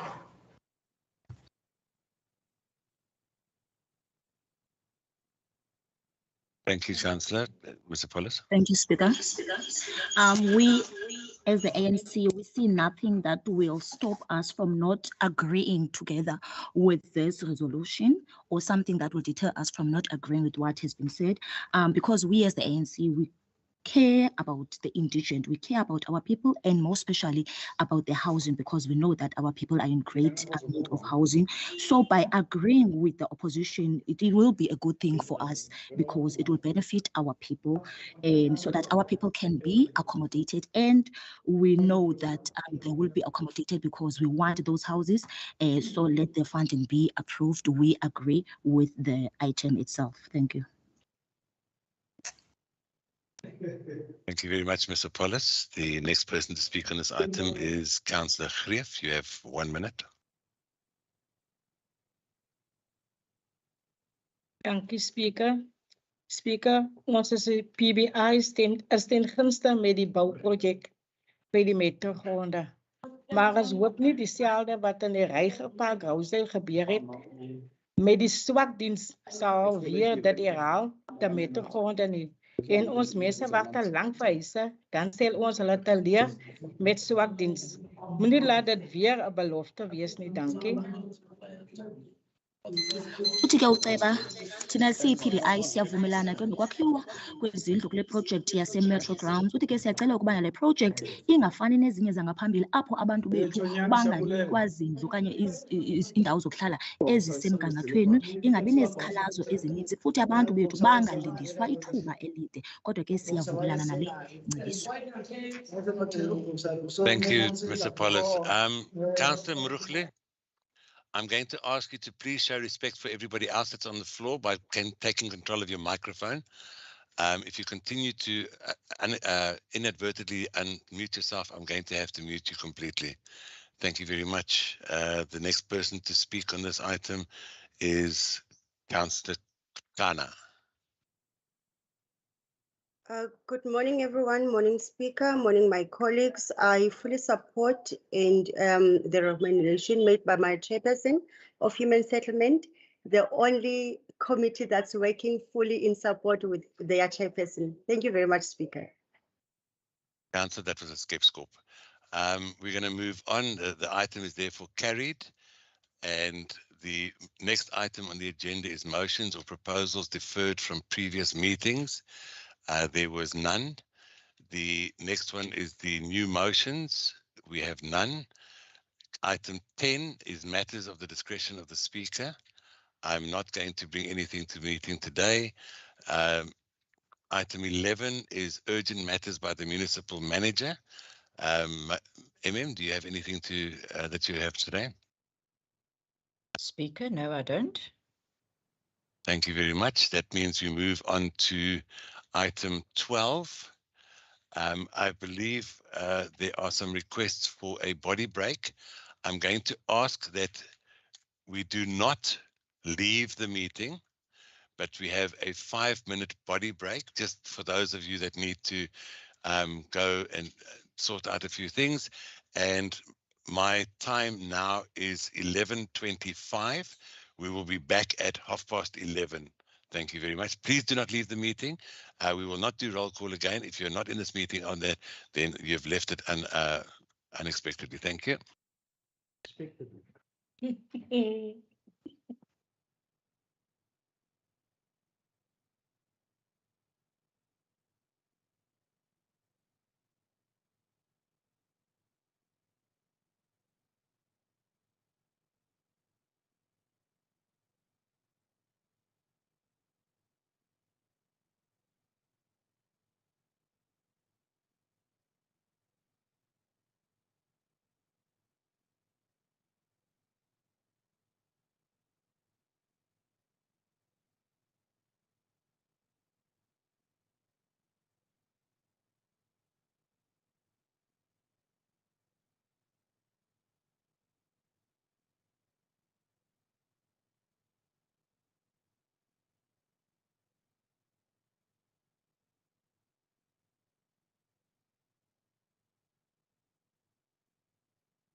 Right, good afternoon once again, or should I say good morning? The time now is 11:30, and as decided before, we're going to continue with this meeting, and we are now going to move on to item 12, reports to council. The first item is 12.1, which is adjustment budget, and the first person to speak on this item is Councillor Wessels. Councillor Wessels, you have 4 minutes, please.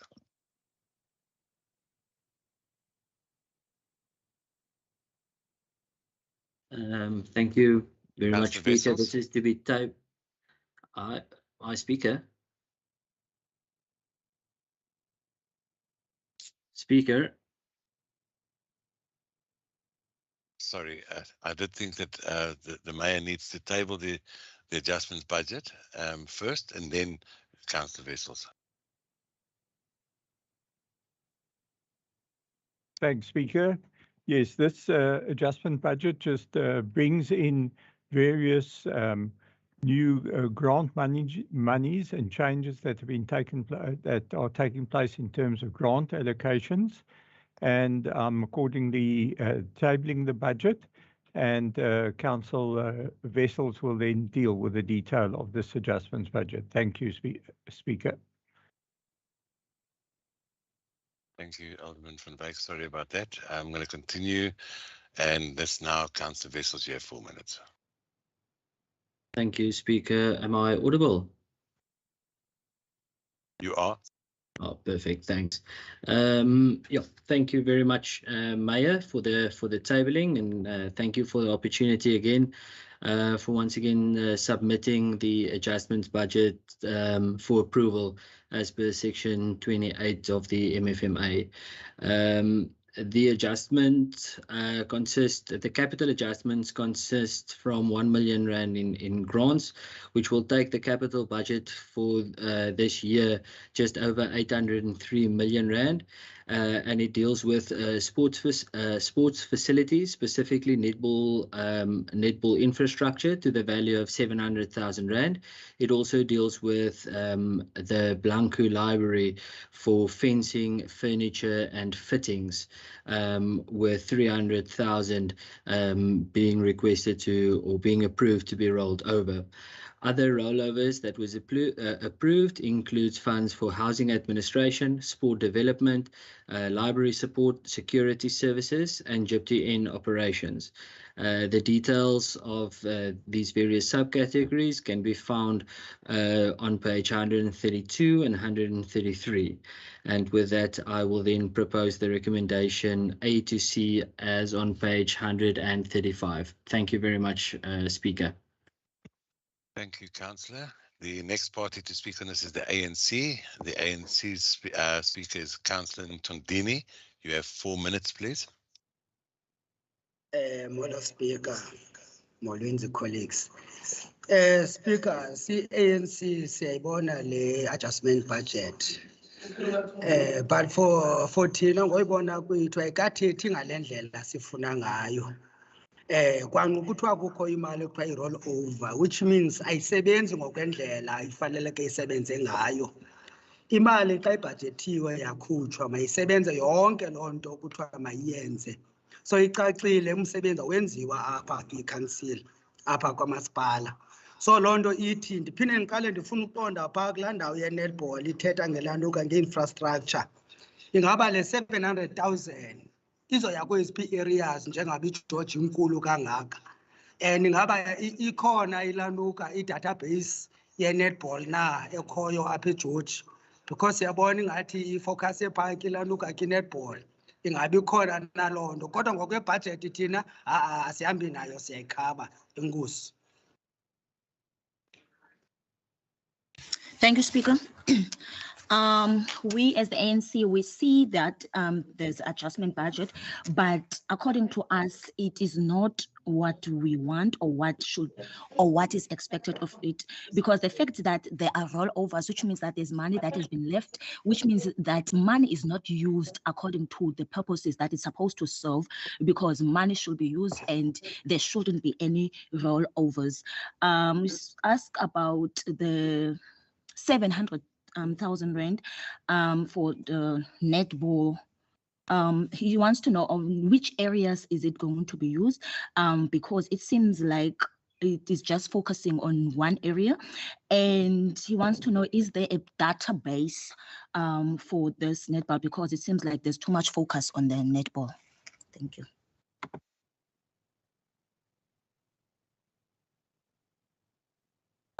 Thank you, Councillor. The next person to speak on this item is Councillor Masase.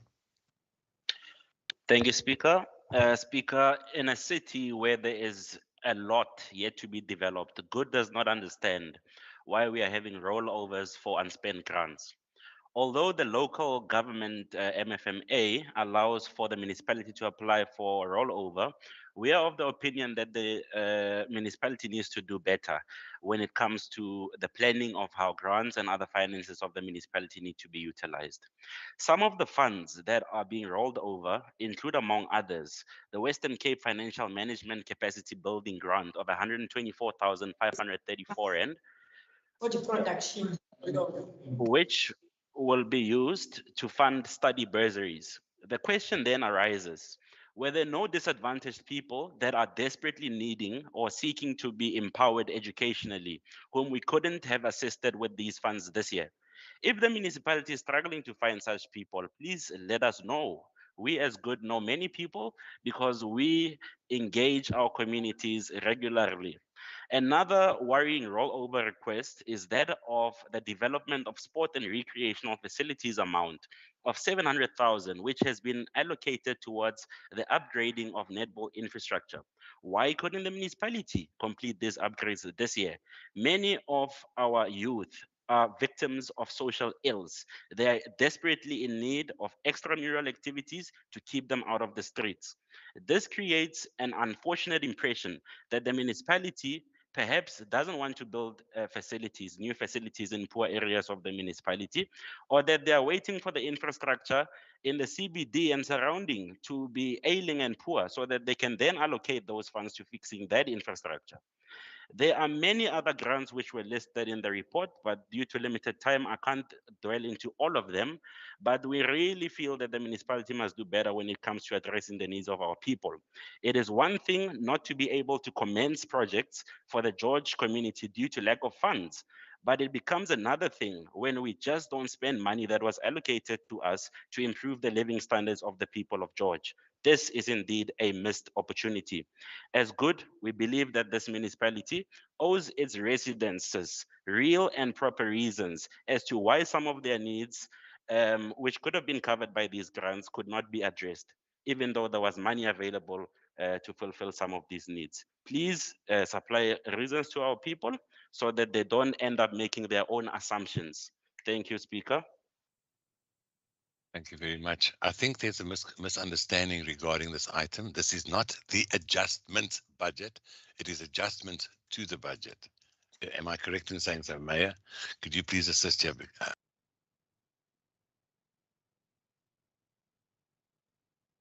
Yes, Speaker, it is, they deal with, these are rollovers and additional grants that have been given to us. And so this is not an adjustment budget as such to change the allocation of spending. This is additional money and rollovers that's been made available for use by the municipality. Thank you very much. So in other words, there's more money coming in that now has to be used. Am I correct in saying that? Thank you. I hope that is understood by everybody. And therefore, I'm going to ask that Councillor Fischland then is the next speaker to talk.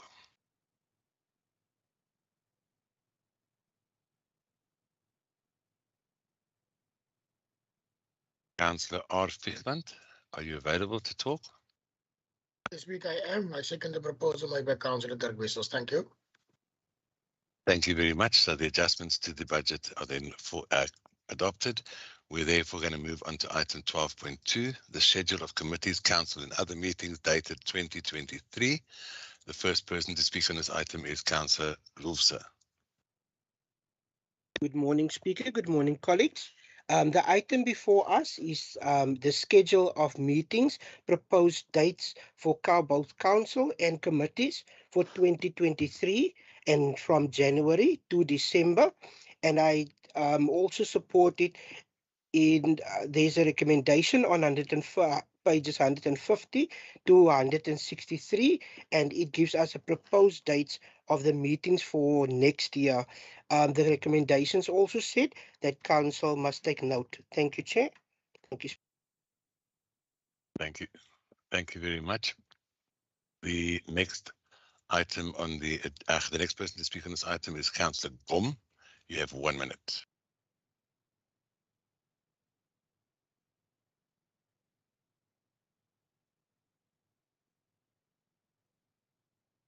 Thank you, Councillor Gom. You're audible. No speaker, according to society, we just note the item for the schedules of meetings.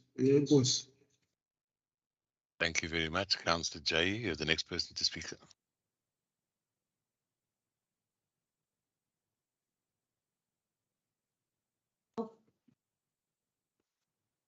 Speaker, kan jy my hoor? Waar is ons? I can hear you, Councillor. You have 1 minute. Baie dankie. Ja, speaker, ek wil net sê, okay, is ek nou by die regte item op my blaadjie wag hier gou? Ja. Ek wil graag geweet het, ek verstaan eintlik nie hoekom hierdie item nou voor die raad dien nie. Dis die eerste ding, speaker. En my kommer is die volgende, speaker. Ek weet nie hoekom daar altyd probleme kom met projekte wanneer dit kom by ons area sê en ek gaan dit noem, speaker. Councillor Jay, you're completely on the wrong item. We're talking about the schedule for committees of council for 2023. Sorry, ja, ek was nog 'n bietjie uit vir 'n wyle gewees. Ja, dankie speaker. Ja. Nee, dan is ek verkeerd. Sorry vir daai. As ons by die komitees, ja, ek wil gou vir die burgemeester laat ek sommer daar inval. Meneer die agbare burgemeester, meneer Van Wyk, raadslid Van Wyk. Ek wou net genoor het by u, van ons raadslede is nou nog nie geallokeer in die komitees nie, especially councillor Masese. Ons wil actief, die council wil actief word en dit hou ons op. Ek weet nie wanneer u het ons nog gesê, u kan dit net in 'n council meeting, kan u dit dan voorstel. U laat ons baie lank wag, die mense wag en hulle wil actief word in die komitees, dit hou ons agter. So die burgemeester moet daarna kyk en dit spoedig doen, want as sien dat ons nou vir die burgemeester heeltyd moet wag om hierdie komitees te allokeer. Dis maar al in 'n netedop wat ons wil sê oor die komitees. Asseblief meneer die burgemeester, u het alreeds beloof dat u sou dit alreeds gedoen het. Ek weet die EFF het lank gewag. Praat, wie interrupt my nou hier, speaker? The speaker is interrupting you. Thank you. Your time is up. Can we have a translation, please? Thank you, Speaker. Uceba ke uthi akho nto ingakazayithetha malunga nalo mba wekomiti, kodwa ufuna uqonda phaa kusodolophu into yokubana abanye ooceba aba bangekabikho kwikomiti bazawufakwa nini na, ngoba besetshilo into yobana funeka uzabafaka xa iyi-council meeting kuphela, akazukwazi bafake ngelinye ixesha. Uthi kudala belindile kooceba phayana noko bafuna usebenza ngoku, uthi okuqansela amasase bafuna usebenza ngoba ngibona ngoku abekho kwiikomiti ezithile. Ngoko ke makakhawulezise ngoba kudala noko elindile uba kuzawude kufakwe nina abantu kwiintlanganiso zika-Section 8. Nkosi. Thank you very much, Mr. Paulus. I'm going to allow the mayor to answer that question. I believe he does have an answer for you. Alderman van Wyk, do you have an answer? Thanks, Speaker. A bit of unmuting problems there. Yes, certainly. I'm going to be issuing a memo to all of the parties and all of the parties' chief whips to submit recommendations for any changes to committees.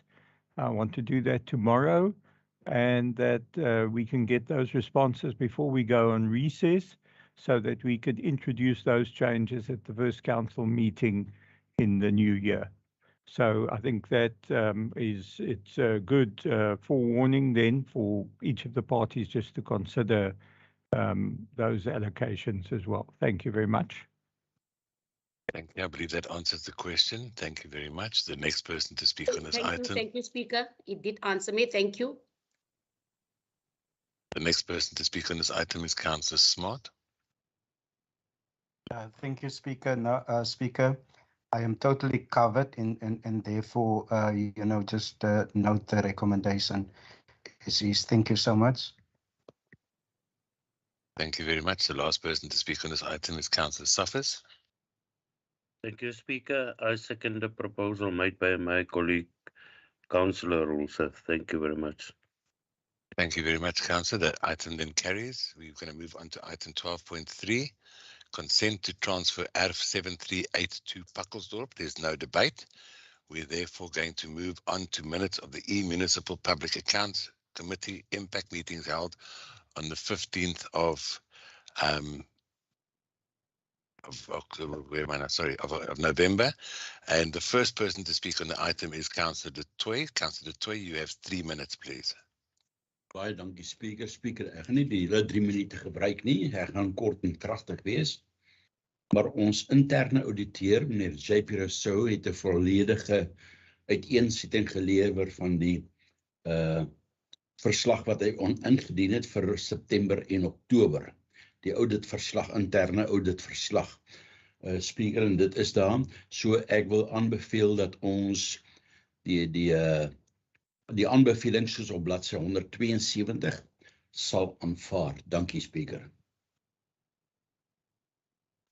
Usho-ke uceba uba akazusebenzisa yonke le mizuzu emithathu ayinikiweyo.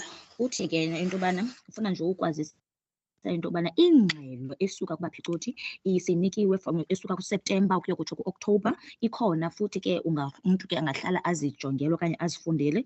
Uthi ke uzawucebisa ke ngokwe-recommendation efakwe phaa ku-page 172. Nkosi. Thank you very much. The next speaker on this item is Councillor Ntondini. Councillor Ntondini, you have 2 minutes, please.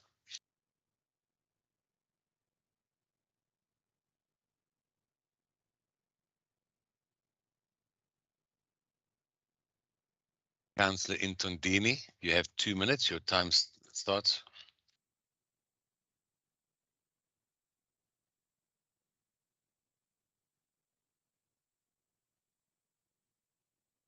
Councillor Ephraim Darker, is your councillor in attendance, or is there somebody else that's going to speak for that 2 minutes, please? I understand there might be a problem with connectivity, but I need you to clarify so we can move on, please.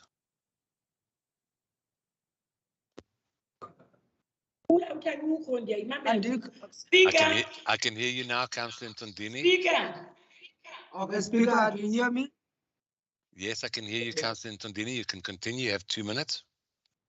Thank you very much, Speaker. Speaker, mine is too easy now. It's just to support the recommendation. Thank you. Okay. The next one to speak on this item is Councillor Lowe. Councillor N. Lowe, you have 1 minute. Sorry, Speaker, I raised the motion of exigence and then you Alderman, didn't even notify Councillor, me. Councillor. What is the meaning of Councillor? Councillor, I'm going to ask you very nicely. You've been told in the chat box exactly what the procedures are. What is the exigency meaning? If the crisis happen now, I must wait for 24 hours again. I've said to you, put it in the chat box and I can, Councillor, I'm going to give you a warning. Councillor. Councillor, you are no different to any other councillor in this council chamber. It's quite simple. All I ask you to do is write it in the chat box.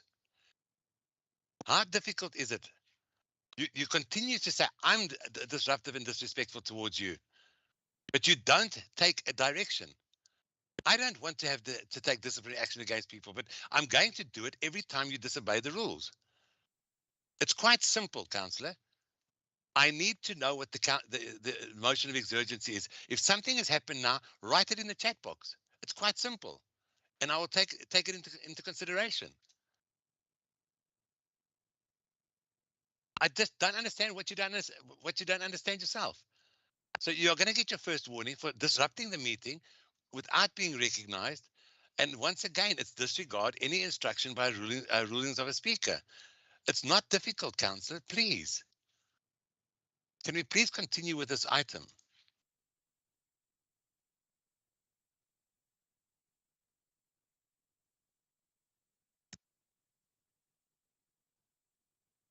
Councillor Lowe, you have 1 minute, please.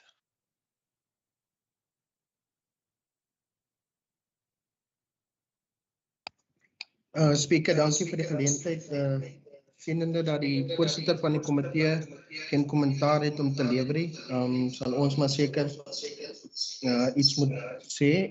Speaker, ons ondersteun die aanbeveling Ons het egter net een versoek dat die geallokeerde begroting gespandeer word binne die gestelde tydsraamwerk. Daar is een gedeelte.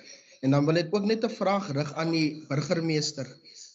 Dat wat die redes is dat Good geen verteenwoordiging het op die MPEC komitee nie, sienende dat ons die derde grootste party in raad is, maar het geen verteenwoordiging op die komitee nie. Kan die burgemeester net 'n antwoord gee op dit asseblief, Speaker? Dankie.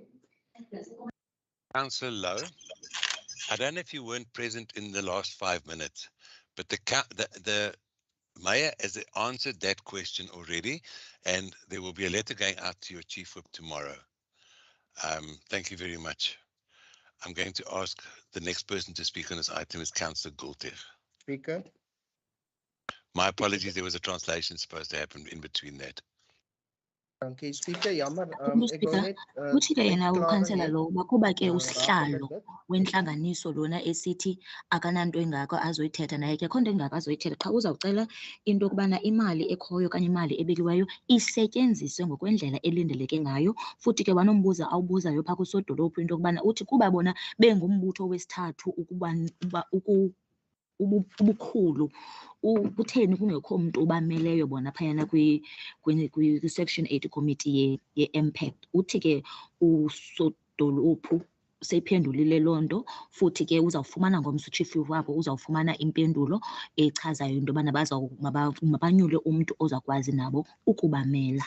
Enkosi. Thank you very much. The next person to speak on this item is Councillor Gultig. You have 1 minute, please. Thank you, Speaker. Through you, would like to say that the Council would like to thank all management of the municipality for implementing the recommended actions with the agreed upon time frame. As a member of Impact, I'm excited to hear that all parties will be joining our committee and seeing forward to seeing them all next year. Thank you, Chairperson. Speaker. Thank you very much. The next person to speak on this. Sorry, Speaker, I just forgot to second the motion of Councillor De Tooy. Thank you, Speaker. Sorry. You were so excited you forgot the most important part. No problem. The item therefore carries. The next item on the agenda is item 12.5, which is the MIG allocation expenditure and amendments to the DPIP. And the first person to speak on this item is Councillor van Branders. You have 3 minutes. Thank you very much, Speaker. The municipality submits a DPIP annually that includes the projects to be implemented in the coming financial year that are to be funded by the MIG allocation. Various challenges are experienced annually with the successful implementation of the DPIP.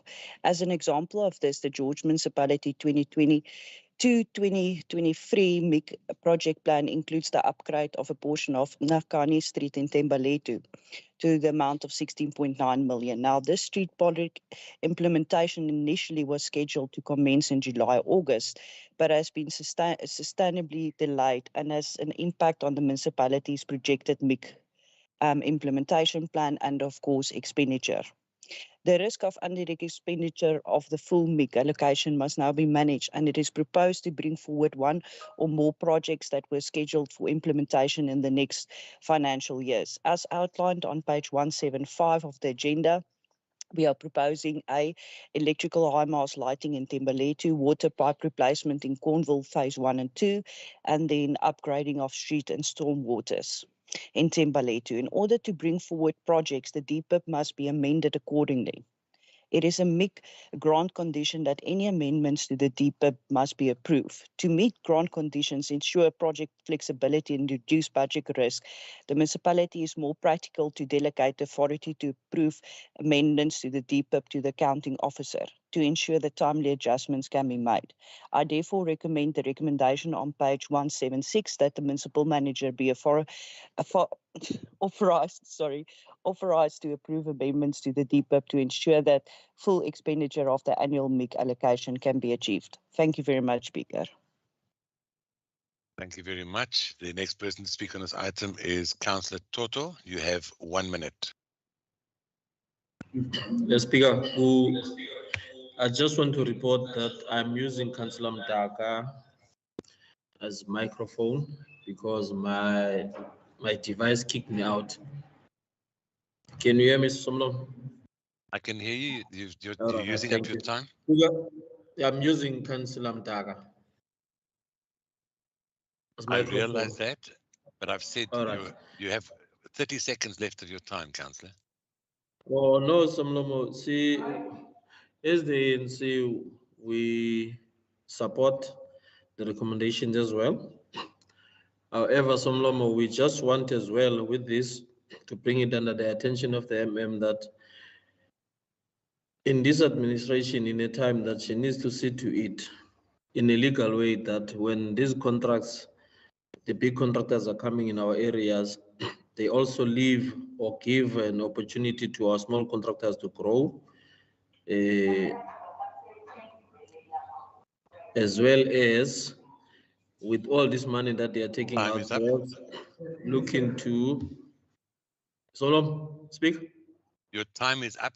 Please wrap up. Oh, okay.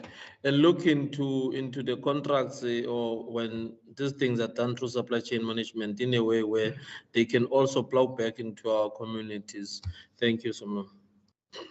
Thank you very much. The next person to speak on this item is Councillor J.E. You have 1 minute. Speaker, soos ek al reeds in 'n verkeerde item gepraat het, ek het gesê ek is baie bekommerd. Eerstens die item kom bietjie baie laat na die raad toe dat ons nou kon sien as jy nou jou item gelees het, want ons het nog gelees. En dan is daar vir my 'n kommer speaker hoekom daar altyd probleme kom met projekte wat in die brein en die swart gebiede gedoen moet word, speaker, en sonder om rassisties te wees, dit is die areas waar ons bly. En speaker, dit is juis hierdie areas waar jy na kyk waar die groot probleme wat regtig die hulp nodig het. En dit is nou waar die probleme nou ingekom het as gevolg van administratiewe foute wat nou daar is, wat ek weet wie se skuld dit is nie. As jy na die item kyk, as jy die lees in die report, dan is daar iemand het nou 'n fout gemaak. En ek het die item gelees, so speaker, moenie maak asof ek nou nie wil dink ek weet nie waarvan ek praat nie. So dit is 'n kommer, speaker, en dan even speaker, hierdie tipe van red tape verskoning, speaker, dit moet gestop word. Dit moet regtig waar gestop word, moet gekyk word, want daar's even areas wat regtig waar hierdie wat hierdie diens nodig het, wat nie na gekyk word nie. Maar as jy in die dorp kyk, dan sien jy, hier word kliphard gewerk in sekere strate wat nie is, die busse ry nie eers daar nie, maar daar waar die busse ry, gaan kyk hoe lyk ons strate, speaker. Ja, ek sê vir my ook nog, ek moet wrap up, speaker, soos jy vir die ander mense gesê het. You've already had. Yes, daar's nog Councillor, I've given you more than 10 seconds already on that, and I did say to you time up, but just for clarity purposes, Councillor, as far as my recollection goes, MIG grant funding is used purely for the previously disadvantaged areas. So it is only in the areas like Tambelethu, Pakosdorp, Borchitz and stuff like that. That is how my understanding is of the matter. Nevertheless, I take note of what you've said regarding that. And I need Councillor Mr. Pollis to just translate for us, please. Thank you, Speaker. Uthi ke uceba ndixhalabile kakhulu uba le item isiza late kwibhunga. Uthi ke uthi ba uyaqaphela ezi ngxaki soloko zikhona ke apha kubantu bethu abamnyama nabantu bethu bebala kwezi ngingqi, futhi soloko kukhona iimpazamo mhlambi zolawulo ezikhoyo. Uthi ndiwufundile kakuhle le item, so ndiyayiqonda kakhulu into eqhubeka apha, futhi ke iyaxhalabisa loo nto leyo. Uthi ke funeka kujongwe kakhulu ngoba kaloku uphuhliso okanye ukusetyenzwa kwendlela luthi lwenziwe ngamanye amaxesha apha kwiindawo okanye kwiingingqi apho zingahambi nokuhamba khona ibhasi, kwiindawo ezingadingi nodinga uba maziphuhliswe, kodwa kwiindawo zethu esihlala kuzo zona azisetyenzwa. Ezi ke phofu zisetyenziswa yonke le mihla, ekudingeka into yokubana mayibe zizo eziphuculwayo, nalapho ke kuthiwa zizawuhamba khona ezi bhasi, kodwa ke ezethu indlela zihlale zingalungiswa. Uthi ke izinto ezinjalo ke funeka zijongwe ngoba ziyaxhalabisa kakhulu. Thank you very much. The next person to speak on this item is Councillor Johnson. You have 1 minute. Thank you, Mr. Speaker. I just wish to highlight with regards to the delay, and I see if my colleague Councillor Van Branders has put in the chat box that the delay was because of we waiting for the meat project appraisal committee and the delay was not on the George municipality side. So I therefore wish to second the proposal made by Councillor Van Branders as it is on page 176. Thank you, Speaker. Thank you very much, Councillor. The item therefore carries. The next item on the agenda. Kan ek vra vir 'n dringende mosie speaker, dit gaat nou oor die krag, die blokkering van die krag asseblief tog. Ek wil net vir die burgemeester vra, wil hy nie net vra dat hulle net voor die season net die krag kan die blokkery is. Councillor, you're taking, Councillor, I'm sorry. I have no alternative now. Jy het nou, and I'm going to put it in Afrikaans so we all understand it. Jy het nou wragtige skepskop gevat en jy het begin praat al weer eens. Dit kon jy privaat aan die burgemeester gevra het en sulke goedes en ek is jammer. Ek weet hy is die hoop van good, maar ek het geen ander, I've got no alternative but to give you your final warning, the third warning, and that is disrupting the meeting, to obstruct the continuation of business of any meeting by interjecting when another member is speaking and or another member is making it impossible for another member to exercise his or her right to speak. Councillor Jay, this is your third warning, and unfortunately I have to treat you exactly the same as everybody else. I'm now going to ask you to be removed from this meeting. Thank you. I'm totally lost. Councillor Johnson has spoken. The next item on this meeting. Translate. You're speaking of you speaking Afrikaans. Okay, no problem. I will ask the translator to translate, please.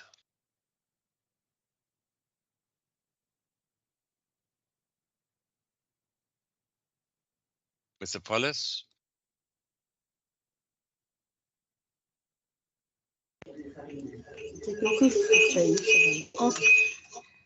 Okay, Speaker. Please translate. Or you know what? I'll translate it myself. I basically said that Councillor Jay has now once again interjected while I was busy talking.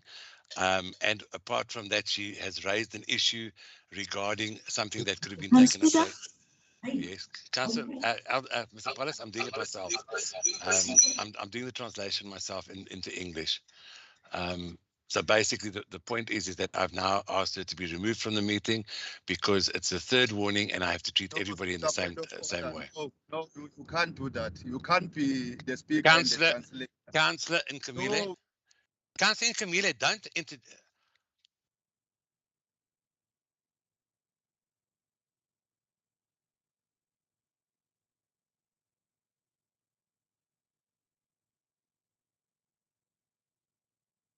Councillor Nkamile,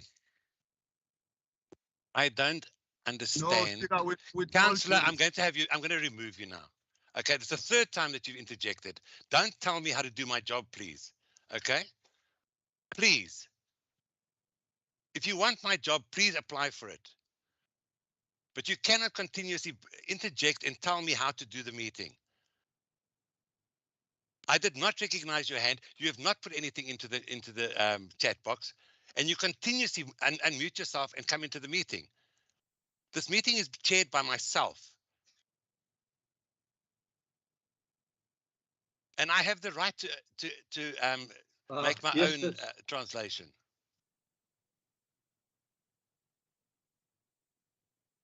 I'm going to continue. The bottom line is that I'm going to remove you from this meeting, Councillor Nkamile, for 3 transgressions. And the last one was once again to obstruct the continuation of business of any meeting by interjecting when another member is speaking, especially when the speaker. I don't understand how many times I must explain that to people. The translation is simple, that I have basically removed Councillor Jay after giving her 3 warnings, and that she interjected while in the middle of myself speaking for the 3rd time and making it talking to the MM without being recognized. Unfortunately, councillors, we have to maintain discipline and we have to abide by the rules of order. These rules of order are not mine. I'm going to reiterate it. They are merely mine to make sure that they are upheld. I'm going to move on. The item was seconded by Councillor Johnson. We are now going to move on to the application for grant funding for maintenance on the proclaimed roads. The first person to speak on this item is Councillor van Branders. Thank you very much, Speaker. In accordance with requirements, municipalities are required to submit their estimates on proclaimed road maintenance expenditure for the financial year July 2023 to June 2024 to the Western Cape Government no later than the 30th of November 2022. The Department of Civil Engineering Services conducted an inspection on the proclaimed main roads, which is Beach Road, York Street, CJ, Langenhoven, and Courtney Street, and Knysna. Due to the limited funding available for this department, the request is that the municipality should limit the application for funding. A first order cost estimate for asphalt-based patches and resealing enclosed in attachment A to the agenda will be submitted to the department for consideration. These include Beach Road, Palmford to Olympic Street, Courtney Street, York to First Street, and then York Street Union to Nelson Mandela Boulevard. I therefore propose the recommendation on page 179A that Council notes the funding requirements for proclaimed provincial roads, and B, that Council approves the attached Annexure A to the agenda and make provision in the 2023-24 budget accordingly. Thank you, Speaker. Thank you very much. The next person to speak on this item is Councillor Mankele. You have 1 minute, please.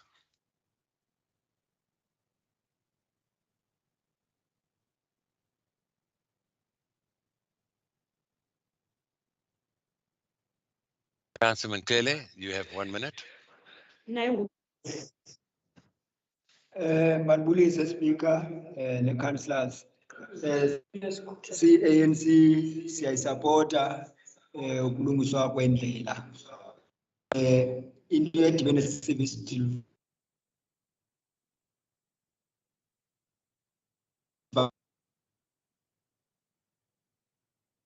yona nto singenela singoceba kuya kwepicala xa siyayifuna.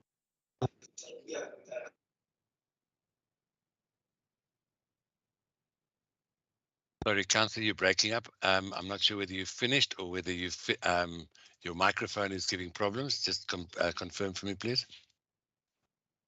Yes, I think I'm done. Thank you very much, Mr. Paulus. No, Mr. Speaker, I only heard that you said we as ANC support the road maintenance. The other part, we did not hear them because it was not clear. So can the councillor please complete his sentence? Councilman Kelly, your microphone did break up. Okay, uyandiva ngoku?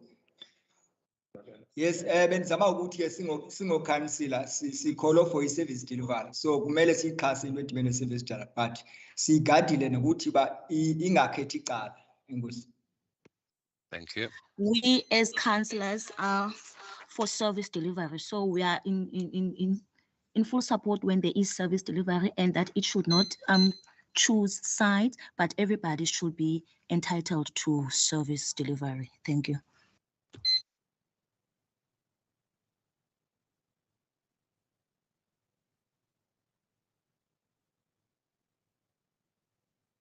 Thank you very much. The next person to speak on this item is Councillor Kampe. You have 2 minutes.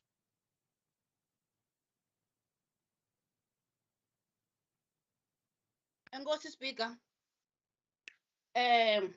CEFF siyawuxhasa lo mba wendlela.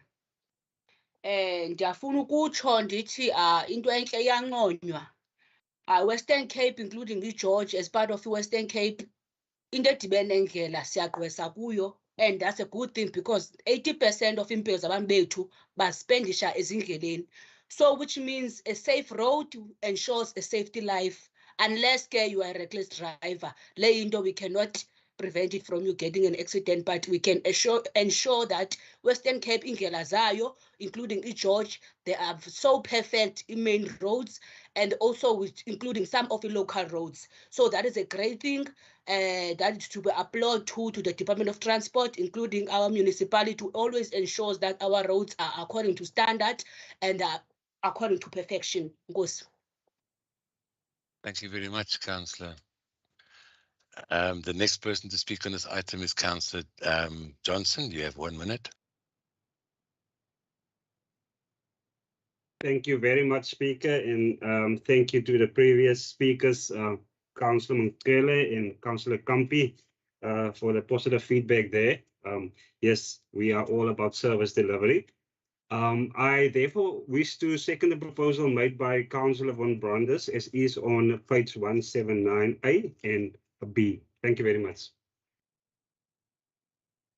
Thank you, Councillor. The item therefore carries. The next item on the agenda is the 12.7, the finalization of deed of exchange, the York High Hostel, School Hostel and various clinics, no debate. 12.8, the application to obtain in principle approval for the land availability statement for a government precinct situated on a portion of the remainder of ARF 646 George. There's no debate. We therefore move on to the next item, which is 12.9, tender number ENG 033 of 2018, maintenance on the standby generator and uninterruptible power supply UPS for a period of 3 years from the date of appointment. The first person to speak on this item is Councillor Mbeti. You have 3 minutes. Good afternoon. Thank you, Speaker. Speaker, this item was brought to the October Ordinary Council meeting and Council approved the start of the process. The public participation took place and there was no public comments received, except for one query about who is the appointment contractor. The appointment contractor is George Emergency Power Services, Pty Ltd. The extension is thereof valid in line with MFMA Section 1163. The Section 116 process was initiated to table the reasons for the amendment to the current maintenance arrangements with the current service provider, that is George Emergency Power Services, with council through an item to council, and a public participation process was followed. Mr. Speaker, I propose that council approve the recommendation as it is on page 207. Thank you, Mr. Speaker. Thank you, Councillor. The next person to speak on this item is Councillor Mukri. You have 2 minutes.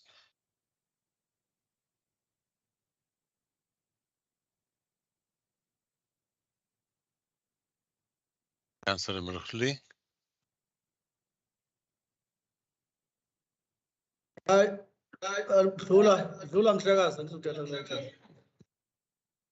You can continue.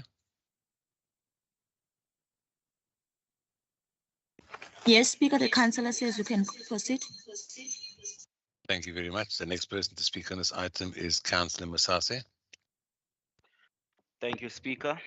Speaker, as good, we are of the opinion that although it may be a requirement to hire generators at this present moment, so that we can keep the municipality functional, we don't necessarily believe that that the current solution is a sustainable long-term solution.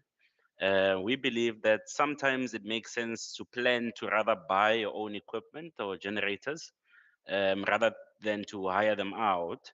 Because it's not necessarily cost friendly to do so. The item has a financial implication I see of R1 million.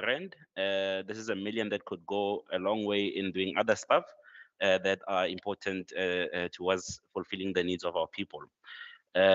We believe that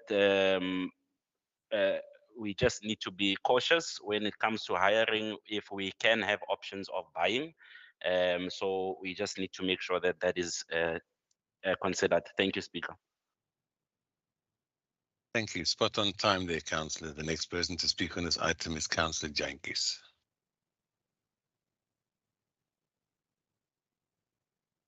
Honourable Speaker, thank you.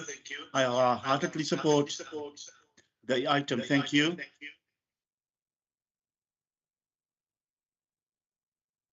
Thank you very much. The item therefore carries.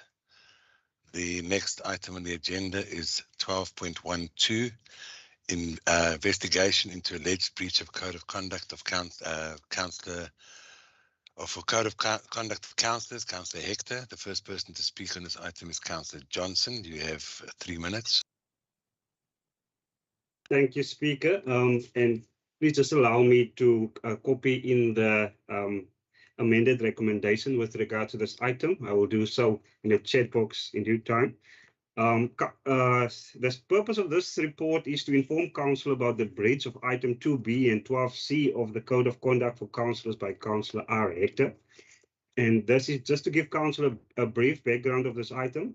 So the speaker has authorized an investigation into the alleged breach by Councillor Hector of item 2B and 12C of the Code of Conduct for Councillors as contained in Schedule 7 of the Local Government Municipal Structures Act, Amendment Act 3 of 2021. The allegations were for a number of transgressions of the Code of Conduct as fully set out in the attached report received from Schroeder attorneys attached here to as Annex A to this agenda. And the allegations were submitted on the 3rd of August 2022 to Councillor Hector for comments by 12 September 2022. That's Annex B to this agenda. And no reply was received from Councillor Hector on the due date as confirmed by the Office of the Speaker as per Annex C to the agenda. So I therefore recommend that A, that council take note of the alleged breach of item 2C and 12B of the Code of Conduct for Councillors as contained in Schedule 7 to the Municipal Structure Act 117 of 1998 by Councillor Hector, as fully set out in the report of Schroeder attorneys. And then B, that council appoints a special committee as envisaged in item 16.1b of the Code of Conduct for Councillors to investigate and make a finding of alleged breach of Code of Conduct by Councillor Hector to make an appropriate recommendation to council in this regard. Then C, that the committee will be as follows. The chairperson, Alderman Gert van Niekerk, Councillor Brown Johnson, Councillor Lavoya Mkamile, Councillor Chris Neetling, the Secundi 1, Councillor Marlene Barnett, Secundi 2, Councillor Jean Suffers, and Secundi 3, Councillor Jacques Eso. Then D, that council nominate a member of the opposition to serve on the disciplinary committee since the office of the speaker received a letter of resignation from Councillor Smart from this committee. Thank you, Speaker.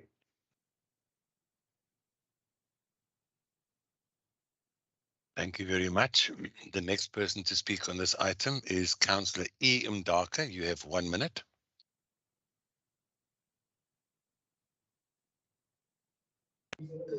Molweni nonke, molweni speaker. Adizuba mdeke speaker. Ndiyabona okokuba ngabana lo masipala ka-DA uyamkhangela noba uHector umkhangela ngamehlo ekati. Nimfuna ityi Christmas engenamzini. Ndiyayibona ke kuthethwa ngeento zika-Facebook apha endicinga okokuba ngabana ebalekela inoba siya kula maqonga nje inoba indlebe ekudala engaziniki izinto ekufanele zoziqwalasela okokuba ezi zinto akudalanga na ezibeka phaa but afumane indlebe ezibuthuntu.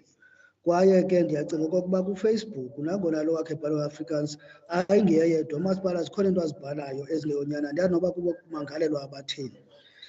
Sisondele ke futhi ke kulo mcimbi we-Ward Operation Plan endicinga okokuba ngabana ayoyokuqala ekhoyo because nesizifumeneyo Councillor, your time is up.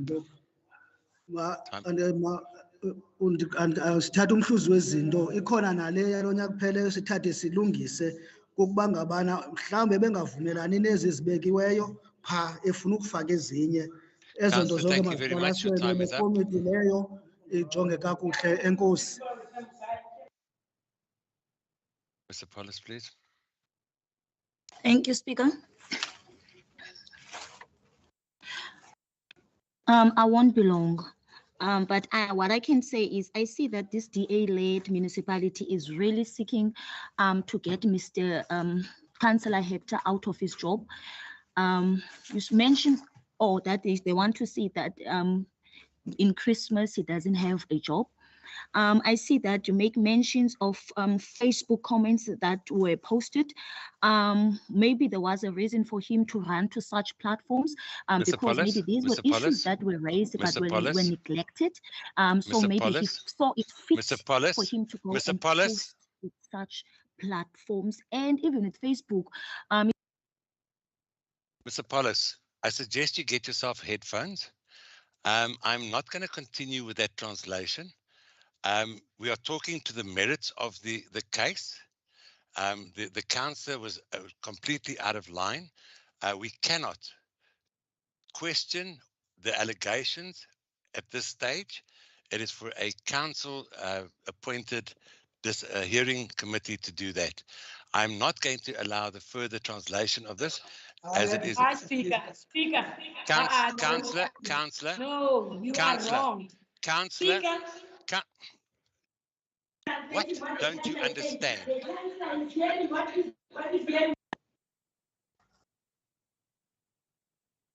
Councillor Ndaka, by putting the facts or the items on the of the merits of the case to council, we are automatically tainting the fairness of this whole process. The item speaks to an investigation which is to be led by a committee.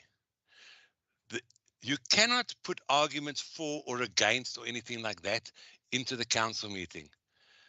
We are purely here.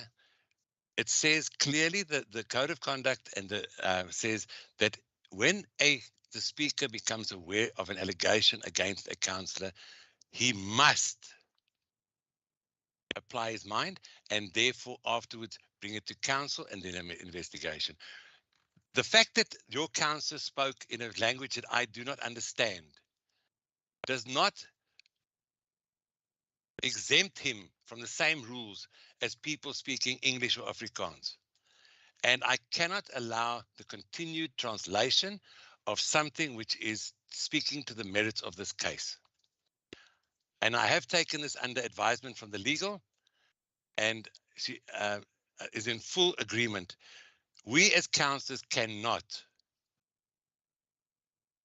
talk about on the merits. That is what the committee is there for. It's an allegation, and it is for the person to therefore put his case to the council, to the committee, not to council. Thank you very much. I'm now going to ask that we move on to this item. The next person to speak on this item is Councillor Carolus. Councillor Carolus, you have 1 minute, please.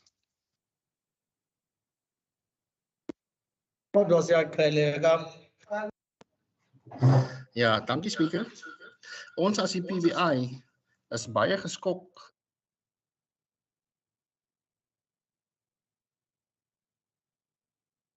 Sorry, you've muted yourself or something has happened there, Councillor Carolus. The last I heard is that you're shocked. Ja, speaker, die PBI wil net vanoggend weer hierdie statement uitbring dat ons baie geskok is weer in u optrede vandag dat ons geonderdruk word en so ook ander oppositielede. So ja, ons is verskriklik ongelukkig en ons sal by ons punt staan dat ons nie hierdie verdrukking kan verduur nie. Of gaan verduur nie. I can hear Councillor Alderman Gericke in the background just as a matter of interest, but that is not to the point of this item. But I do take note of your suggestion. Your time is therefore up. Thank you very much. We'll move on. But still, Speaker, you are concentrating on the background. You are not concentrating here. No, Councillor, I heard exactly what was being said, Councillor Ndaka, and please do not interject. I'm going to give you a warning as well, because you obviously do not think that I'm being serious about this. And I will continue doing this. I will continue doing it as long as you people do not have... Maar jy sê ek gedra my nie in die meetings nie, hè? Dis die tipe houding van jou wat jy doen.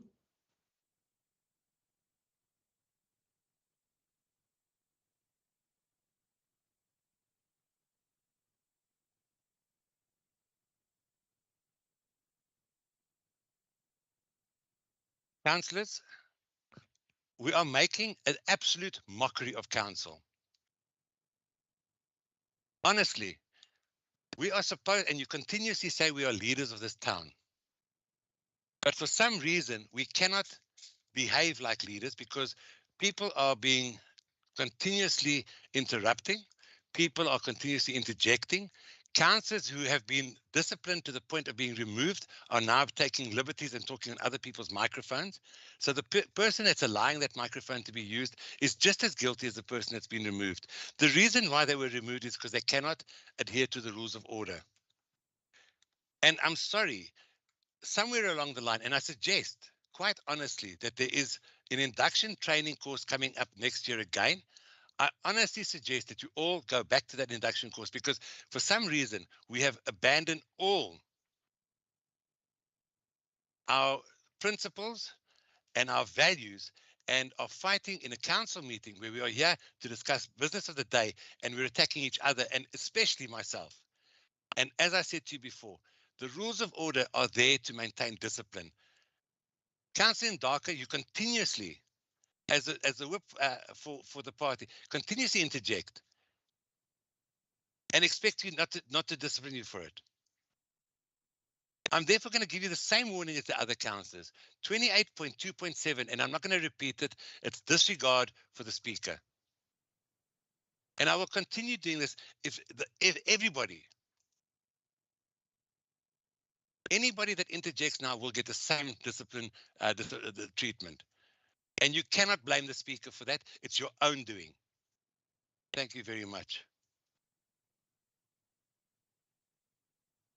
The time now is 12:21, Councillor Ndaka. You've had your warning.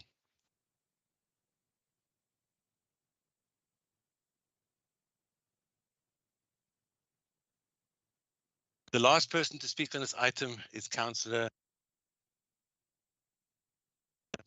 The last person to speak on this item is Councillor Barnard. You have 1 minute. Thank you very much, Speaker. Speaker, I would like to second the amended proposal as placed in the chat box by my colleague, Councillor Johnson, that the committee be appointed as follows. Councillor van Niekerk, Rowan Johnson, Councillor Livuyo Nkamile, Councillor Chris Neethling, Secondary 1, Marlene Barnard, Secondary 2, Councillor Jean Safis, and Secondary 3, Councillor Jacques Eso. And then D, that council nominates a member of the opposition party to serve on the disciplinary committee.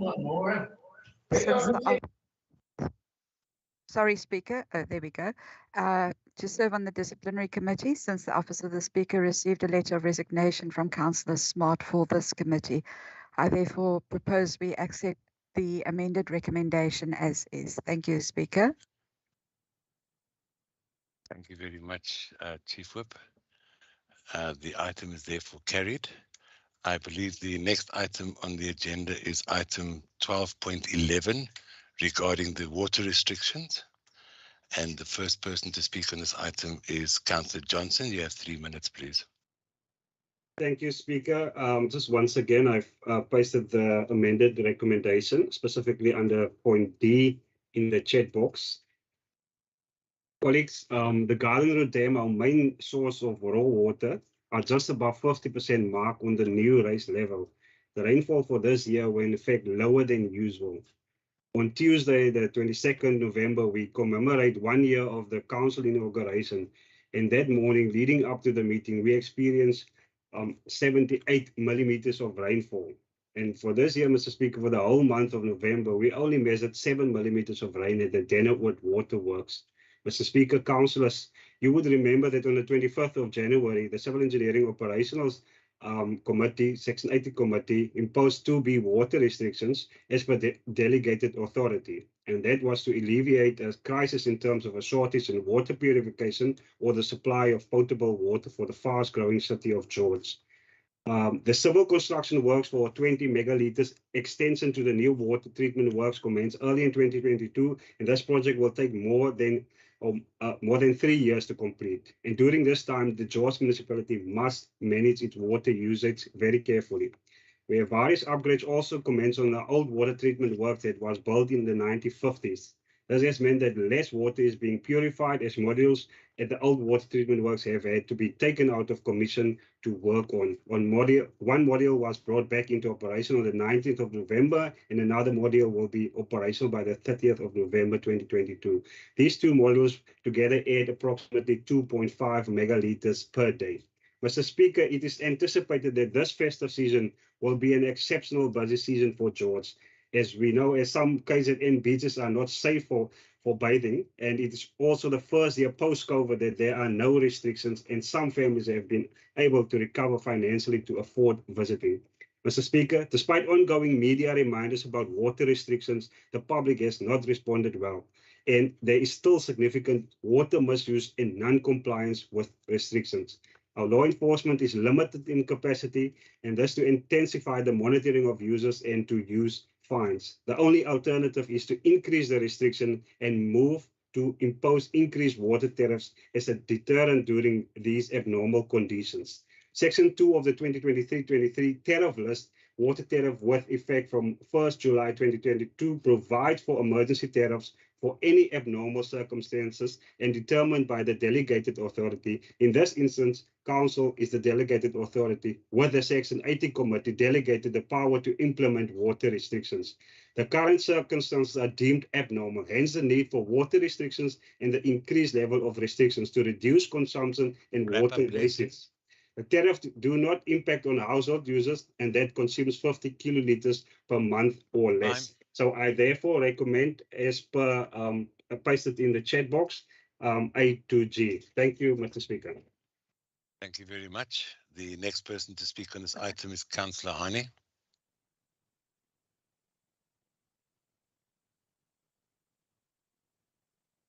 Molo Speaker wakhona. Siyayiva into ukumoshakala kwamanzi, but sithi ke ngolathi singabahlali balapha eThemba Lethu neGeorge ngokuphela. Mayiqwalaselwe imibhobho evuzayo ukwenzela amanzi angamoshakali kakhulu. Siyayiva le nto ye-water restriction ethetha ngayo. Kodwa ke makuqwalaselwe nokumoshakala kwamanzi, sometimes imibhobho iyavuza. Umasipala uthatha 3 to 4 hours uzolungisa amanzi. Enkosi. Thank you, Speaker. Greetings again. We hear about the problem that we are currently facing of the water, but I want to say that please take note of the water leakages, the pipes that are leaking, and when we call for the George municipality, take 3 to 4 hours for them to come and fix. So the leakages can be also part of the problem that we have a problem with water. Thank you. Thank you very much. The next person to speak on this item is Councillor Kampe.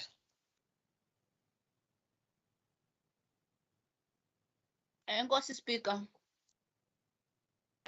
Speaker, the main thing that we want to highlight, especially here in Themba Lethu, we have law enforcement, but we don't see any law enforcement monitoring cases here in Themba Lethu.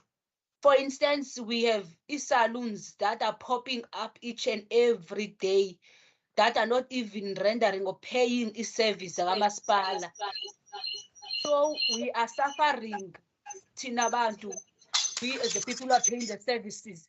Because the water, as you always sing the song as the George Municipal, that water is very essential for life.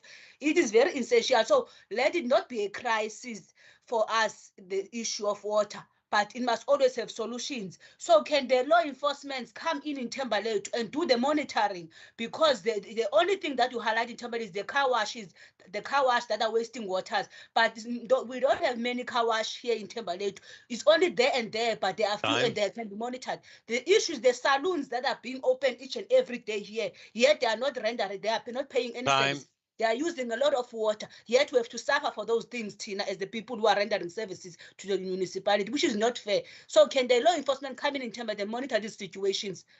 Thank you. Thank you very much, Councillor.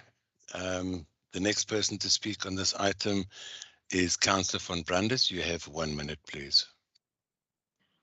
Thank you very much, Speaker. Speaker, I just want to bring it to the attention that as per yesterday, 4:30, the civil engineering team has been actively already fixed 27 of the top 100 indigenous users water issues. So they are literally monitoring it daily. We have every morning meetings regarding what is the situation on the water. And thank you, Councillor Kampe. We will definitely indicate to law enforcement that they must also look at the other businesses in Themba Lethu. But of course, it's very important for the councillors to assist in the educations in all the wards to explain the water situation that we are currently in. It will be truly appreciated. I therefore second the recommendation made by my colleague, Councillor Browen. Amended recommendation. Thank you, Speaker. Thank you very much, Councillor. That brings us to the end of the open council meeting. Councillors, the time now is 12:34. I recommend that we have a half an hour, I think let's make it a 45-minute lunch break so that we can cut the YouTube channel and also then ensure that we are ready for the afternoon session, which will be the confidential items. We reconvene at 1:15. This meeting is now adjourned until 1:15. Thank you.